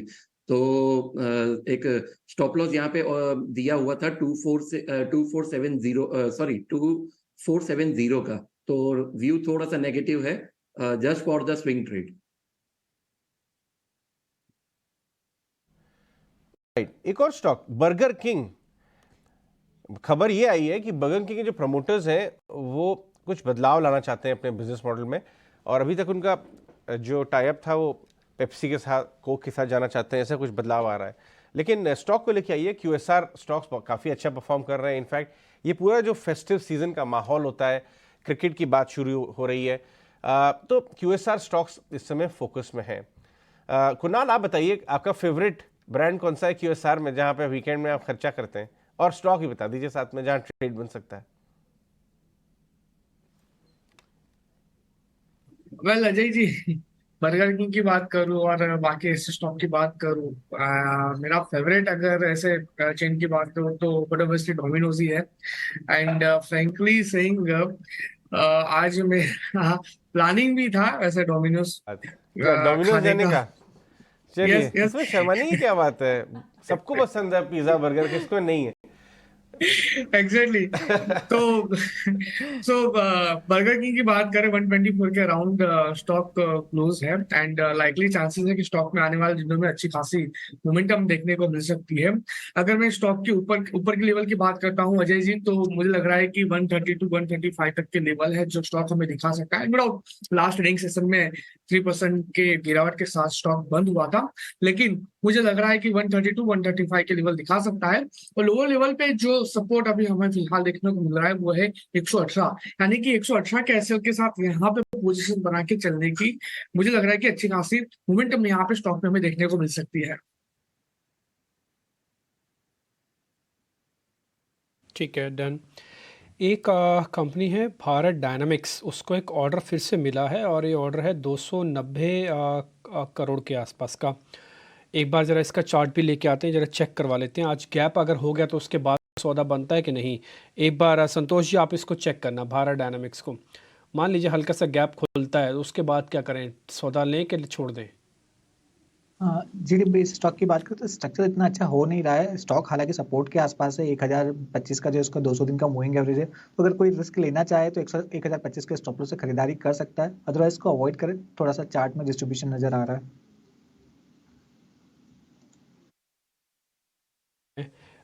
एक पार्थिव आपसे कॉल लेनी है। इस सरकारी बैंकों के अंदर जोर शोर से तेज़ी हुई है। कल मैं जब स्टॉक्स न्यूज़ सारे देख रहा था तो उसमें मेरे को ये चीज़ भी दिखी कि ज़्यादातर सरकारी बैंक, जिसमें यूनियन का नाम था, कोई एक और बैंक था मैं उसका नाम भूल गया अभी, उन दोनों के जो एमडीज़ हैं उनका एक्सटेंशन कर दिया गया। और एक रेलवे की कंपनी भी IRVL, उसका भी एक्सटेंशन किया गया, उसकी भी मैनेजमेंट का। ये मैनेजमेंट के एक्सटेंशन होने से जो भी टॉप नॉच बैठे हैं एमडीज़ या सीईओज़, कितना फ़र्क पड़ता होगा इन सरकारी बैंकों के कामकाज पे, क्योंकि ये शेयर सर्किट के आसपास पे थे और बाद में मैनेजमेंट से जुड़ी हुई खबरें हैं। हमेशा ट्रैक रिकॉर्ड दिखता है डीपी जी, और ये जो सब बैंक्स की आप जिक्र कर रहे हैं वहाँ पे हमने देखा है कि जो एग्जिस्टिंग मैनेजमेंट है उन्होंने बड़ा टर्न अराउंड दिखा है इन terms of cleaning up the asset quality, recoveries, collection efficiency, और नॉट ओनली दैट, आगे जाते ये लोग ने ऐसा भी दर्शाया कि जो मार्केट का ट्रेंड है इन terms of credit disbursement growth, उसके आसपास ये ग्रो भी करेंगे और अभी अंडर राइटिंग स्टैंडर्ड्स काफी स्ट्रॉन्ग कर दिए। तो आई थिंक ये जो ट्रैक रिकॉर्ड है जो मार्केट्स को डेफिनेटली पसंद है। और यहाँ पे मैं बोलूंगा कि काफी पीएसयू बैंक है, जहाँ पे छोटे साइज के पीएसयू बैंक है वो अभी भी जो बड़े पीयर्स है और बड़े प्राइवेट सेक्टर पीयर्स है उससे हेवी डिस्काउंट पे चल रहे हैं। तो अगर इस तरह का मैनेजमेंट में एक्सटेंशन आता है तो मार्केट को कन्विक्शन आता है कि ये जो मैनेजमेंट है जिनके पास अच्छा ट्रैक रिकॉर्ड है वो वही स्ट्रैटेजी आगे जाते दर्शाएंगे। तो उसके वजह से हम देख रहे हैं कि काफी री-रेटिंग हो रही है। प्लस आगे जाते I think there is an expectation कि इंडिया की जो बॉन्ड यील्ड्स है वो कम होगी, तो ये इन तरह के पीएसयूज को बड़ा फायदा होता है क्योंकि मार्क टू मार्केट पोर्टफोलियो जो रहता है उनका ट्रेजरी इनकम है उसमें भी फायदा रहता है और स्प्रेड्स भी उनके सुधरते हैं। मुझे लग रहा है एक अच्छा दौर है बैंकिंग सेक्टर के लिए ओवरऑल, और इसमें पीएसयू भी हम देखते हैं कि अगर बड़े जो प्राइवेट सेक्टर बैंक और mid size private sector bank से रीरेट होते हैं तो पीएसयूज भी हमेशा लेटर लेकिन कैचअप करते हैं। तो यहाँ पे भी अभी काफी वैल्यू पॉकेट्स है और लॉन्ग टर्म के लिए से 2-3 साल के लिए से अच्छा लग रहा है ये सेगमेंट। एक कंपनी जो कि वीज़ा के कामकाज से जुड़ी हुई है, BLS इंटरनेशनल, 273 के आसपास होगी। पार्थिव, क्योंकि ये थोड़ा सब्जेक्टिव मैटर है इसलिए मेरे को वापस आपके पास आना पड़ रहा है। ये जो जस्टिन ट्रूडो और भारत के बीच में जो थोड़ी वार्तालाप हुई है और पिछले वीकेंड में 2 दिन में तो काफ़ी हीट अप हुआ है, दोनों ने अपने अपने डिप्लोमेट्स को बाहर किया है देश से बाहर। ये जो वीज़ा वाली कंपनी है BLS इंटरनेशनल, इस पर कोई फ़र्क पड़ेगा? इनके बड़ा हिस्सा जो है वो कैनेडियन वीज़ा, कैनेडियन फ़ीस से आता है। तो अभी मैं बहुत जल्दबाजी है कहना, क्योंकि बहुत सारे भारतीय कनाडा जाते हैं, कनाडा से भारत में भी आते हैं, दिवाली का सीज़न भी आने वाला है। तो मेरे को ज़रा इस पे इम्पैक्ट पता करना था, या बहुत जल्दी होगा इसकी भी कैलकुलेशन करना? नहीं लग रहा कि इससे इमीडिएटली बहुत बड़ा इम्पैक्ट आए क्योंकि कनाडा का एक larger share of population Indians का है और वहाँ की जो इकोनॉमी है वो काफी हेल्पफुल रहती है because of lot of Indians working there contributing to the economy. तो मुझे नहीं लग रहा कि ये आगे जाते बड़ा इश्यू होगा। दूसरी बात ये भी चर्चित हो रही है कि कैनेडियन पेंशन फंड जो बहुत बड़ा इन्वेस्टमेंट रखता है इंडिया के अंदर वो रातों रात सब पैसा निकालेगा। See this is all rumour mongering. ये लोग जब इन्वेस्ट करते हैं तब ये समझते हैं कि पॉलिटिकल इंस्टेबिलिटी कभी कभी होएगी, लेकिन ऐसा नहीं है कि ये रिलेशनशिप जो सार हुई है वो इम्प्रूव नहीं हो सकती। I think there be lot of talks. तो मुझे लग रहा है कि आई थिंक इम्पल्सिव डिसीजन नहीं लेना चाहिए। और BLS एज अ कंपनी अगर मैं देखने जाऊँ तो मुझे वैल्यूएशन के लिए से थोड़ा मैं साइडलाइन में रहूंगा बिकॉज अभी 47 के ट्रेल मल्टीपल पे कोट हो रहा है। ये कंपनी पहले काफी रीजनेबल वैल्यूएशन पे थी, तो यहाँ पे आई थिंक मैं थोड़ा साइडलाइन रहूंगा because of the valuation concern. चलिए आगे बढ़ते हैं, और एक बहुत इंपॉर्टेंट इशू है बाजार का जिस पे बात करना फंडामेंटल नजरिए से बहुत जरूरी है, वो है HDFC बैंक। जी हाँ, HDFC बैंक ने एक एनालिस्ट मीट की है और जो एनालिस्ट मीट के टेकअवेज हैं उनमें बात ये निकल के आ रही है कि जो मर्ज एंटिटी बनेगी HDFC लिमिटेड और HDFC बैंक, उसके कारणवश नियर टर्म में नेक्स्ट 2-3 क्वार्टर में एसेट क्वालिटी, ग्रोथ, NIM, बहुत सारे ऐसे मेट्रिक्स में दबाव बन सकता है। जस्टिफाइड अगर दबाव बनेगा तो स्टॉक में भी दबाव बनेगा, वो बैंक निफ्टी का और इंडेक्स का भी बड़ा हिस्सा है। लेकिन क्या ये मौका है लेने का? क्या इससे आपको दूर रहना चाहिए स्टॉक से? क्या SIP करें ना करें? ये HDFC बैंक के एनालिस्ट मीट के टॉप टेकअवेज आपके स्क्रीन पे आ रहे हैं। ये डिस्कस करने के लिए हमारे साथ आदित्य शाह हैं, founder Hercules advisors. Aditya, good morning, बहुत बहुत शुक्रिया हमसे बात करने के लिए। आप बैंकिंग स्पेस को काफ़ी क्लोजली वॉच करते हैं। बाय सेल डिसीजन हम बाद में करेंगे, पहले आप ये बताइए सिर्फ इतना कि जो चीज़ें निकल के आई वो इंक्रीमेंटली नेगेटिव है या बाजार को उसका कहीं ना कहीं भांप गया था बाजार पहले, इसीलिए लॉन्ग टर्म पिछले कुछ समय से अंडर परफॉर्म कर रहा था, या जो नई चीज ये बातें जो निकल के आई है दबाव वाली है वाकई में बिल्कुल नई है, जो बाजार को जिसका आइडिया नहीं था? बिल्कुल, मेरे हिसाब से पिछले 1 साल से बाजार इस चीज को प्राइसिंग कर रहा था। हमने देखा है कि निफ्टी ऊपर गई है पर HDFC बैंक ने अंडर परफॉर्म किया है मार्केट को। ROEs के ऊपर हिट होगा, NIMs के ऊपर हिट होगा, और हमें पहले से ये भी पता था कि HDFC की कॉर्पोरेट बुक है वो अच्छी नहीं है, वहां पे NPS बहुत ज्यादा है। तो मेरे हिसाब से मैं 12 साल से HDFC बैंक को ट्रैक कर रहा हूँ, HDFC लिमिटेड को ट्रैक कर रहा हूँ, और पिछले 2 साल में ऐसा कुछ भी नहीं है जिससे मार्केट को ऐसा सरप्राइज होना चाहिए मर्ज्ड एंटिटी में कॉर्पोरेट NPS ज्यादा बढ़ के NIM घट के आएंगे या फिर ROEs में हिट होगा। ऐसा कुछ भी नहीं है इस एनालिस्ट मीट में से, जो कि एक सरप्राइजिंग बात है। दूसरी बात, मेरे हिसाब से पिछले 20 साल के लो वैल्यूएशन पे अब HDFC बैंक ट्रेड कर रहा है। ये इसीलिए ट्रेड कर रहा है कि मार्केट ने सब कुछ अब बेक कर लिया है जो कि मर्जर की वजह से होने वाला है। ऑन द कॉन्ट्ररी, मेरे हिसाब से अब एक 22 लाख करोड़ का बैंक बन गया है, जिसके पास एक स्ट्रॉन्ग पोटेंशियल है आगे जाके नंबर 1 बैंक बनने का इस कंट्री में। तो मेरे हिसाब से कोई प्रॉब्लम नहीं है। ये नियर टर्म नॉइजेज आ रहे हैं एचडीएफसी बैंक में, जैसे कि मैंने पहले भी कहा है, ये 2019 वाला आईटीसी मोमेंट है एचडीएफसी बैंक के लिए। पर इन निवेशकों को ये ध्यान रखना होगा कि अगले 1-1.5 साल में मार्केट बहुत कॉशियस रहेगा और हो सकता है आपको रिटर्न ना मिले। तो आपको बहुत ही ज्यादा पेशेंट रहना पड़ेगा एचडीएफसी बैंक के साथ, पर जब स्टॉक ब्रेकआउट देगा तो अच्छे से रिटर्न मिलेगा और ये सारा रिटर्न कवर अप हो जाएगा। बहुत शानदार बात आपने कही। ये इश्यूज बैंक फेस कर रहा था, उन्होंने आके जो बताया वो एक्सेप्ट कर लिया, उससे ओपन में व्हाइट एंड ब्लैक में आ गया। बाजार को इसका थोड़ा डर था, अब वो बाहर आ गया है, तो कंप्लीटली नया नहीं है। ऑलरेडी हम उसका अंडर परफॉर्मेंस देख चुके हैं इन मुद्दों की वजह से। और आदित्य ने यह भी बताया कि देखिए आदित्य, आपको याद होगा ये बहुत सारे स्टॉक अच्छे हाई क्वालिटी की फ्रेंचाइजेज कई बार अपने कुछ फंडामेंटल रीजन की वजह से कुछ समय के लिए साइडवेज हो जाते हैं। मैंने देखा है रिलायंस इंडस्ट्रीज 8 साल नहीं चला था, 8 साल तक। HUL 7-8 साल नहीं चला। ITC में ऐसा हो चुका है। अच्छे स्टॉक नियर टर्म में इश्यूज में चले जाते हैं। यही गुजरात प्लांट की वजह से मारुति को कितना पनिश किया गया था, आपको याद होगा। नेस्ले में इनके मैगी के इश्यूज की वजह से भयंकर पनिशमेंट। तो ये मौके देख सकते हैं आप अक्यूमुलेट करने के। आप मुझे बताइए कि नेक्स्ट 6-8 महीने में इसको फैला के खरीदा जाए स्टैगर्ड वे में, या आपको लगता है यहाँ से 5-10% नीचे में ले लेना चाहिए एक बार के लिए पूरी तरह से? देखिए अजय जी, मेरे हिसाब से अगले 1 साल भी एचडीएफसी बैंक के स्टॉक के लिए थोड़ा मुश्किल जनक टाइम रहेगा। अभी फंड मैनेजर क्या कर रहे हैं, वो आईसीआईसीआई बैंक के पास जा रहे हैं और एचडीएफसी बैंक में थोड़ा सा निवेश कम कर रहे हैं टेक्निकल रीजन की वजह से। जो एक लंबे निवेशक है 3 से 5 साल का टाइम होराइजन रखते हैं, वो बिल्कुल एसआईपी मोड में इस स्टॉक में निवेश करना शुरू कर सकते हैं। ओवरऑल बैंक 15 से 20% का ग्रोथ दिखाता रहेगा और डिपॉजिट्स में बहुत स्ट्रॉन्ग ट्रैक्शन है। वो एक कोटक बैंक को हर साल ऐड करते जा रहा है।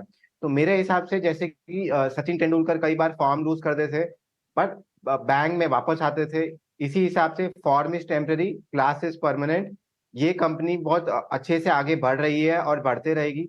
और मैं मार्केट को ये भी कहना चाहता हूँ, दीपक पारी, के मिस्त्री, इन्होंने ये डिसीजन लिया है कि मर्जर करेंगे, तो इन्होंने कुछ सोच समझ के ही ये डिसीजन लिया होगा, क्योंकि लॉन्ग टर्म के लिए बैंक के लिए अच्छा है। तो मेरे हिसाब से चिंताजनक कोई बात नहीं है। चिंताजनक कुछ भी ऐसे एनालिस्ट मीट से निकल के नहीं आया है। बस आपको पेशेंस रखना है, वो बहुत जरूरी है। और बढ़िया, इस एनालिसिस के लिए शुक्रिया। एक स्ट्रैटेजीज हम डिस्कस कर रहे हैं जो आज के लिए पोजिशनल ट्रेड्स हैं, लेकिन एट द सेम टाइम आपके पोर्टफोलियो के लिए भी स्टॉक्स होने चाहिए। मुनाफे का फंडा हेमांग जानी आज हमारे साथ बने बताने के लिए। आइए उनसे बात करते हैं।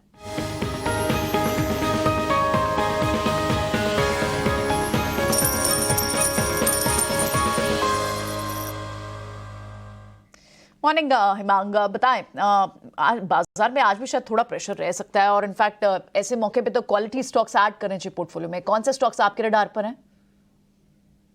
Good morning.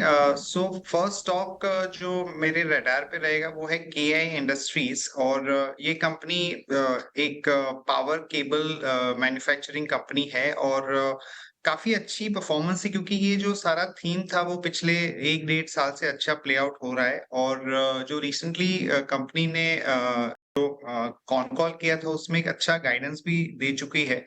100 बिलियन का रेवेन्यू बाय FY26 और एबिटा मार्जिन ऑफ अबाउट 12%। तो हमें लगता है कि मार्केट में नो डाउट शॉर्ट टर्म में थोड़ा सा जो ब्रॉडर मार्केट है उसमें वॉलेटिलिटी आ सकती है, पर अगर हमारे होमवर्क अगर हमने किया हुआ है और रडार में है कुछ स्टॉक्स, तो उसमें एक अच्छा एंट्री पॉइंट मिल सकता है। तो KEI इंडस्ट्रीज ऐसा स्टॉक है जहाँ पे मैं निवेश करने की सलाह दूंगा with a target price of about 2900 rupees. ये तो आपका पहला स्टॉक हुआ KI इंडस्ट्रीज। अच्छी मूवमेंट के बावजूद भी आपको इसमें अच्छा अपसाइड अब भी यहां से दिखता है, इसे रखें पोर्टफोलियो में। दूसरा स्टॉक कौन सा होगा हेमंत? दूसरा जो सेक्टर है जहां पे हम अच्छी मोमेंटम देख रहे हैं वो है फर्टिलाइजर और केमिकल सेक्टर, और उसमें मैंने राष्ट्रीय केमिकल एंड फर्टिलाइजर कंपनी को चुना है। सो मुझे लगता है कि जिस तरह का अभी मॉनसून का स्टेट है और जिस तरह की पॉलिसी अनाउंसमेंट्स गवर्नमेंट करने जा रही है both for the urea and special fertilizers, उसके अंदर मुझे लगता है कि ये कंपनी को बहुत बड़ा फायदा मिल सकता है और फाइनेंशियल परफॉर्मेंस में भी हम एक बहुत बड़ा टर्न अराउंड देख रहे हैं। पिछले 1-2 क्वार्टर में परफॉर्मेंस उतनी अच्छी नहीं थी, पर हमें लगता है कि for next 2 to 3 quarters there is going to be a significant improvement. तो डेफिनेटली आरसीएफ हमारे रडार पे रहेगा। इसमें भी हम अभी मेरे ख्याल से 130 के आसपास का भाव चल रहा है। हमें लगता है कि ऑलमोस्ट अबाउट 8 to 10% की मूव दे सकता है ये शॉर्ट टर्म के अंदर भी। तो आरसीएफ और केईआई इंडस्ट्रीज, ये दो स्टॉक्स आपने शॉर्ट टर्म में ऐड करने के लिए पोर्टफोलियो पे रेकमेंड किए हैं। ठीक है, बहुत बहुत शुक्रिया हिमांग आज समय देने के लिए और ये दोनों स्टॉक्स हमारे व्यूवर्स को सजेस्ट करने के लिए बहुत बहुत शुक्रिया आपका।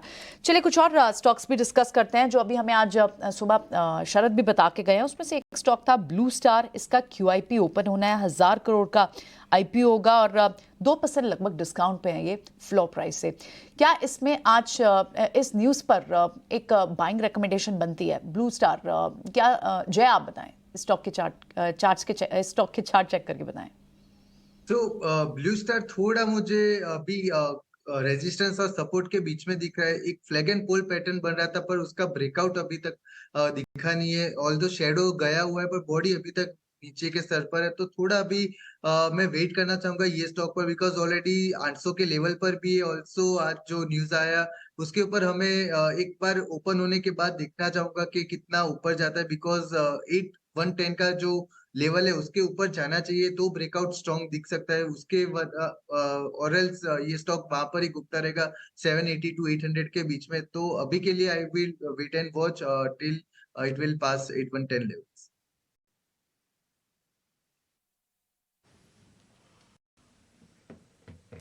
ठीक है कुछ एक और शेयर भी पता करते हैं जहाँ पे अच्छी क्लोजिंग हमको बनते हुए दिखी है। क्या वो आज भी चल सकते हैं? एक बालाजी अमाइंस करके एक शेयर है, कैश का शेयर है। क्या उसके लॉन्ग पोजीशंस रखनी चाहिए? जय जरा आप ही चेक करना। बालाजी अमाइंस ये ट्रेड है या फिर छोड़े?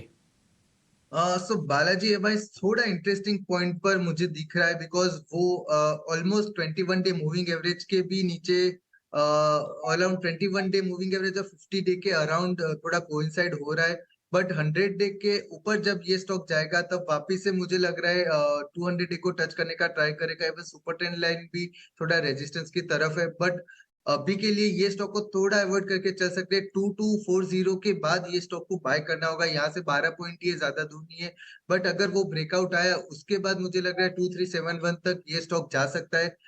ज्यादा अभी के लिए ज्यादा कुछ है नहीं, बट एक ब्रेकआउट के बाद मैं बाय करना चाहूंगा, बिकॉज कंफर्मेशन चाहिए ये लेवल से।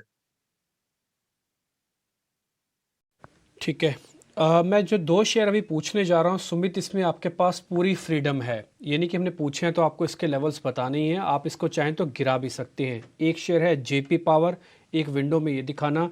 दूसरा शेयर है IFCI, दोनों 50 रुपये से नीचे। इनको टिपिकली लोग छोटे स्टॉक्स या पेनी स्टॉक्स की कैटेगरी में भी डाल सकते हैं, डालना चाहें तो। लेकिन इन दोनों का पैटर्न ये बता रहा है कि शायद इनमें एक बड़ा मूव आ सकता है। सुमित आपके पास, जैसे मैंने शुरुआत में कहा, पूरी फ्रीडम है, आप गिरा भी सकते हैं। IFCI और JP पावर, मैं दोनों शेयर्स लेके थोड़ा रखना चाहता हूँ, तो रखूँ कि नहीं रखूँ? देखिए, दोनों में आप जब वीकली एक ड्रॉ करते हैं तो ब्रेकआउट के तो बिल्कुल टेक्निकल पे यहाँ पे आपको ब्रेकआउट्स मिला हुआ है। IFCI ने ऑलरेडी अपना एक 16 का जो लेवल था वो क्रॉस किया हुआ है, लेकिन अगर देखेंगे तो दिसंबर 21 का जो हाई था वो अब ब्रेक होके और क्लोजिंग बेसिस पे हमें ये वीक में मिल रहा है।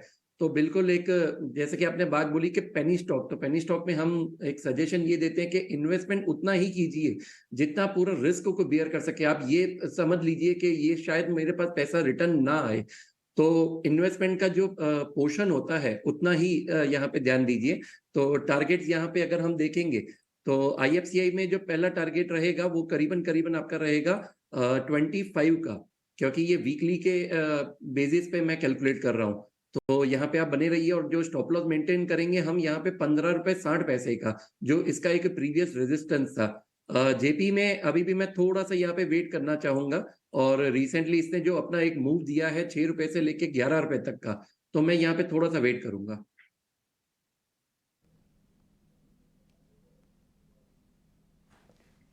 ठीक है, इनके ऊपर वेट करें। एक और ऑप्शन है वैसे, कुणाल, जहाँ पे ज़्यादा रिस्क लग रहा है वो ट्रेड ही ना करें। आपको हर बॉल खेलनी नहीं है जो आपकी तरफ आए, आपको वही बॉल खेलनी है जो आपको कन्विंस्ड है आपकी इस बॉल पे रन बनेगा। क्योंकि कई बार ज़बरदस्ती बॉल खेलने के चक्कर में बॉल अंदर की तरफ आ जाती है सीधे विकेट के अंदर, तो ध्यान रख सकते हैं आप चाहें तो। पार्थिव, ये अभी अपने हिमांग KEI इंडस्ट्रीज की बात कर रहे थे तो मुझे ध्यान आया RR काबिल का IPO आ रहा है। हमने देखा है पॉलीकाब में बहुत ज़बरदस्त पैसा बना। RR काबिल के आपने वैल्यूएशन देखें, क्या आपने एडवाइस किया था अपने क्लाइंट्स को रिटेल HNI? क्योंकि उनका एक बहुत अमेजिंग एक्सपीरियंस ऑलरेडी पॉलीकैब में रह चुका है। वायर एंड केबल अब डिस्कवर्ड स्टोरी है, लोगों को समझाना नहीं पड़ता है, वायर एंड केबल सबको खेलना है। तो पॉलीकैब में तो बड़ा पैसा बन गया, क्या RR काबिल में भी बन सकता है? opportunity to visit the Waghodia plant, जो उनका one of the flagship plants है, और वहाँ पे जो पावर केबल की क्षमता है उन्होंने ऑलमोस्ट डबल की है। अच्छी बात यह है कि ये कंपनी की जो फिक्स्ड एसेट की क्वालिटी है स्टेट ऑफ आर्ट है, और इन टर्म्स ऑफ जो अप्रूवल्स रहते हैं वहाँ पे हमने देखा है कि ग्लोबल स्टैंडर्ड्स के ऑलमोस्ट हर एक अप्रूवल्स ये कंपनी के पास है, विच गोज टू शो कि इनका एक्सपोर्ट हेवी फोकस भी रहेगा। एक दिक्कत जो मार्केट को थी, डिस्पाइट द फैक्ट कि 32% कैगर से उनका रेवेन्यू ग्रोथ किया है, लेकिन जो मार्जिन से दूसरे केबल और वायर कंपनीज के कंपैरिजन में थोड़े टेपिड थे। एक जस्टिफिकेशन मैनेजमेंट ने दिया है कि उनके एड कॉस्ट जो ज्यादा थे तो मार्केट शेयर गेन करने के लिए कि अभी वो रैशनलाइज हुए। काफी स्टेट्स में उन्होंने मार्केट शेयर ट्रेजेक्टरी गेन की है। मुझे ऐसा लग रहा है कि पावर केबल की जो शॉर्टेज थी इनके पास, उसके वजह से भी मार्जिन थोड़े हैवी थे, लेकिन आगे जाते I think at least there is a possibility कि 100-120 बेसिस पॉइंट्स मार्जिन सुधर सकते हैं। रेवेन्यू रन रेट 7,000 के आसपास FY24 में प्रोजेक्टेड है, तो मुझे लग रहा है कि फॉरवर्ड बेसिस के मल्टीपल पे ये इश्यू रिजनेबली है, और इसको आई थिंक लिस्टिंग गेन की नजरिए से ना देखें। मुझे लग रहा है कि लॉन्ग टर्म की अवधि आने वाले 3-4 साल में जिस तरह की डिमांड है और कम प्लेयर्स है और नई कैपेसिटीज इतनी जल्दी नहीं आई है, मुझे ऐसा लग रहा है कि डेफिनेटली एक अच्छी स्ट्रक्चरल स्टोरी बन सकती है। ठीक है, तो आपको यहाँ पर एक अच्छी स्ट्रक्चरल स्टोरी बनती है तो आप RR काबिल को ऑफ कोर्स लिस्ट होने के बाद जिनको सब्सक्रिप्शन में नहीं मिला वो वहाँ से खरीद सकते हैं। लेकिन आज के एक बार एक्शन स्टॉक्स पूजा के साथ एक रिकैप ले लेते हैं। कौन कौन से स्टॉक्स हैं जिन पर आपको नजर रखनी चाहिए? न्यूज़ बेस्ड स्टॉक्स हैं सारे। पूजा बताएं। जी, आज ऑयल मार्केटिंग कंपनियों पर नज़र रखिए। यहाँ पर दबाव देखने को मिल सकता है क्योंकि सिंगापुर GRM गिरकर $8.1 पर पहुँच चुका है, जो कि 26 जुलाई के बाद सबसे निचला स्तर है। तो आज IOCL, BPCL, HPCL, MRPL जैसी कंपनियों के लिए नेगेटिव खबर आ रही है। ये रियल एस्टेट कंपनी जो बेंगलुरु बेस्ड है वहाँ पर नज़र रखिए। प्रेस्टीज एस्टेट, शोभा, पूर्वांकरा, ब्रिगेड। यहाँ पर खबर आ रही है कि सरकार ने सर्कल रेट बेंगलुरु में 25 से 30% की बढ़ोतरी की है, जिससे कि बेंगलुरु में प्रॉपर्टी रजिस्ट्रेशन करना महंगा होगा। तो इन तमाम कंपनियों पर असर देखने को मिल सकता है। जायडस लाइफ फोकस में रहेगा, जो US FDA की जांच हुई थी कंपनी में और वहां पर कोई आपत्ति नहीं पाई गई है। कजारिया सेरेमिक्स पर भी नज़र रखिए। कंपनी के UK सब्सिडरी ने UK पार्ट्स लिमिटेड, वहाँ की UK की कंपनी है, उसके साथ JV कर लिया है ट्रेडिंग, अपनी टाइल्स के ट्रेडिंग और मार्केटिंग के लिए UK में। तो कजारिया सेरेमिक्स भी फोकस में रहेगा। और आखिर में बात करते हैं भारत डायनेमिक्स की। कंपनी को भारतीय एयरफोर्स से एक बड़ा ऑर्डर मिला है, करीब 290 करोड़ का मिसाइल सप्लाई करने के लिए ऑर्डर मिला है। तो आज भारत डायनेमिक्स पर भी एक्शन देखने को मिल सकता है। इसके बारे में हम बातचीत करेंगे आगे। थैंक्स फॉर दैट पूजा। कुश भी हमारे साथ जुड़ चुके हैं। कुश, गुड मॉर्निंग। बताइए आज आपके ट्रेडिंग आइडियाज कैसे नजर आ रहे हैं? जी हाँ Ajay, very good morning to you. सारे दर्शकों को भी वेरी गुड मॉर्निंग। लेकिन निफ्टी थोड़ा सा दबाव दिख रहा है, हम यही बात कर रहे थे, बायस पॉजिटिव रहेगा लेकिन कंसोलिडेशन हो सकता है। तो कर्टेल्ड वीकेंड था तो हमने एक हल्का सा प्रॉफिट बुकिंग का दौर देखा। तो यहाँ पे व्यू अभी भी सेम है, बायस पॉजिटिव है। हो सकता है ओपनिंग थोड़ी सी म्यूटेड रहे, लेकिन अभी भी यहाँ पे लार्ज कैप्स में अच्छा एक्शन बना हुआ रह सकता है गोइंग फॉरवर्ड। निफ्टी में 19,900 का सपोर्ट जोन, 20,300 का रेजिस्टेंस। बैंक निफ्टी जो 46,000 नहीं क्रॉस कर पा रहा है कन्विंसिंगली, यहाँ थोड़ी मशक्कत जारी रहेगी। 45,600 का सपोर्ट, 46,300 का रेजिस्टेंस जोन। इसी के साथ हमारे जो पिक्स हैं वो मिक्स हैं, लार्ज कैप और स्मॉल कैप से। पहला है टाइटन। इसमें हमने पिछले हफ्ते ऑप्शंस का चैंपियन में कॉल भी दिया था। The stock has been doing very well. यहाँ पे जो रेजिस्टेंस जोन्स हैं इनको ब्रेक करके ऊपर जा रहा है, वॉल्यूम बैक अप मूव। 33.75, 34.25 ये दो टारगेट्स रहेंगे। 32.90 हमारा इमीडिएट स्टॉप लॉस रहेगा। दूसरा स्टॉक है वैरक इंजीनियरिंग। यहाँ पे भी हम एक अच्छा खासा रिबाउंड देख रहे हैं 20 डे मूविंग एवरेज से। मंडे को मार्केट के against volume back up move था, तो 485 और 495 के दो टारगेट्स के लिए इसमें बने रहें, या फ्रेश पोजीशन लेना चाहे तब भी ले सकते हैं। 465 ये आपका स्टॉप लॉस रहेगा। ओके, ठीक है। सो ये कुछ स्टॉक्स हैं जो आज कुछ रेकमेंड कर रहे हैं, नोटेड कुछ। आपसे और भी स्ट्रैटेजी डिस्कस करेंगे, लेकिन एक बार कुछ स्टॉक्स की बात कर लेते हैं जो निफ्टी 50 अल्फा में इंक्लूड हो सकते हैं, और उनमें स्टॉक्स लाइक REC हैं, अच्छी मूव दिखा चुके हैं, रेमंड जैसे स्टॉक का नाम है, और सुजलॉन जैसे स्टॉक्स का भी नाम है।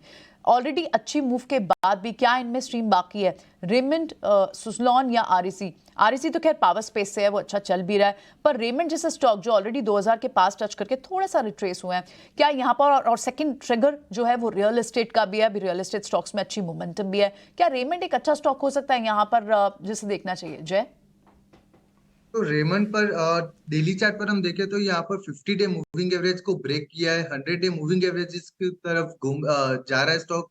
सो यहाँ से मुझे लग रहा है 1800 तक एक बाय ऑन डिप्स का स्ट्रेटेजी यूज कर सकते। जब 1800 आए तब वहां पर बाय करने की अपॉर्चुनिटी दिख सकती है, और थोड़ा स्टैगर्ड वे में बाय करना होगा, बिकॉज आई गेस रेमंड में थोड़ा मुझे बुलिशनेस ज्यादा नहीं दिख रही अभी।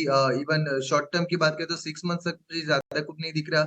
इसके विपरीत जैसे आपने बोला सुजलॉन में काफी अच्छा बस दिख रहा है, तो वहां पर ये दोनों स्टॉक में से बाय करना हो तो मैं सुजलॉन की तरफ ज्यादा जाना चाहूंगा other than Raymond, because Raymond में ऑलरेडी प्राइस इंक्रीज हो चुकी है ज्यादातर, और अभी चार्ट स्ट्रक्चर भी नेगेटिव है, RSI फॉलिंग है, MACD फॉलिंग है, तो यहाँ से मैं अवॉइड करना चाहूंगा। बाय ऑन डिप्स की स्ट्रेटेजी 1800 को यूज करना चाहूंगा रेमंड पर। रेमंड को रेकमेंड नहीं करते। वैसे तो सुजलॉन में भी इतनी अच्छी मूव आ चुकी है, सुजलॉन 25 रुपए का भाव हो गया, लेकिन आपको यहां से अभी भी स्ट्रॉन्ग स्ट्रेंथ चार्ट्स पर दिखती है, इसलिए आप सुजलॉन को रेकमेंड करेंगे। ठीक है, ऑलराइट, बढ़ते हैं आगे। एक खास रिपोर्ट वमाक्षी हम तक लेकर आती हैं बिग बोल्ड ब्रोकरेज में। आइए उनसे बात करते हैं, समझते हैं आज का स्टॉक कौन सा है।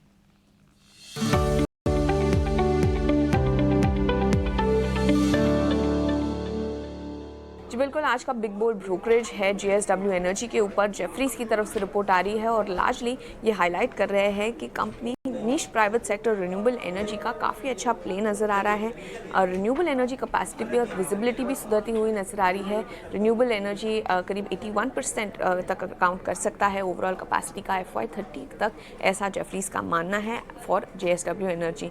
उनका कहना है कि काफ़ी अच्छा प्रोग्रेस भी चल रहा है भारत के पहले ग्रीन हाइड्रोजन प्लांट्स और एनर्जी स्टोरेज बैटरी यूनिट पर। तो all in all in factors को ध्यान में रखते हुए जेफरीज ने JSW एनर्जी पर अपनी खरीदारी की राय को तो बरकरार रखा ही, मगर अपना टारगेट प्राइस बढ़ाकर 500 रुपए प्रति शेयर पर कर दिया है। रिपोर्ट है जिसको हम बिग बोल्ड ब्रोकरेज कहते हैं, इस पे यानी कि आपको ज़्यादा फोकस करना है। वजह आपको बता दी है, टारगेट आपके सामने है 500 का, और अभी शेयर चल रहा है 396 पे। एक खबर और भी है, क्या खबर है वाले हमारे सेगमेंट में जो शरद आपको बताते हैं, उनको भी कनेक्ट करते हैं और उनसे पता कर लेते हैं। शरद बताएं आप।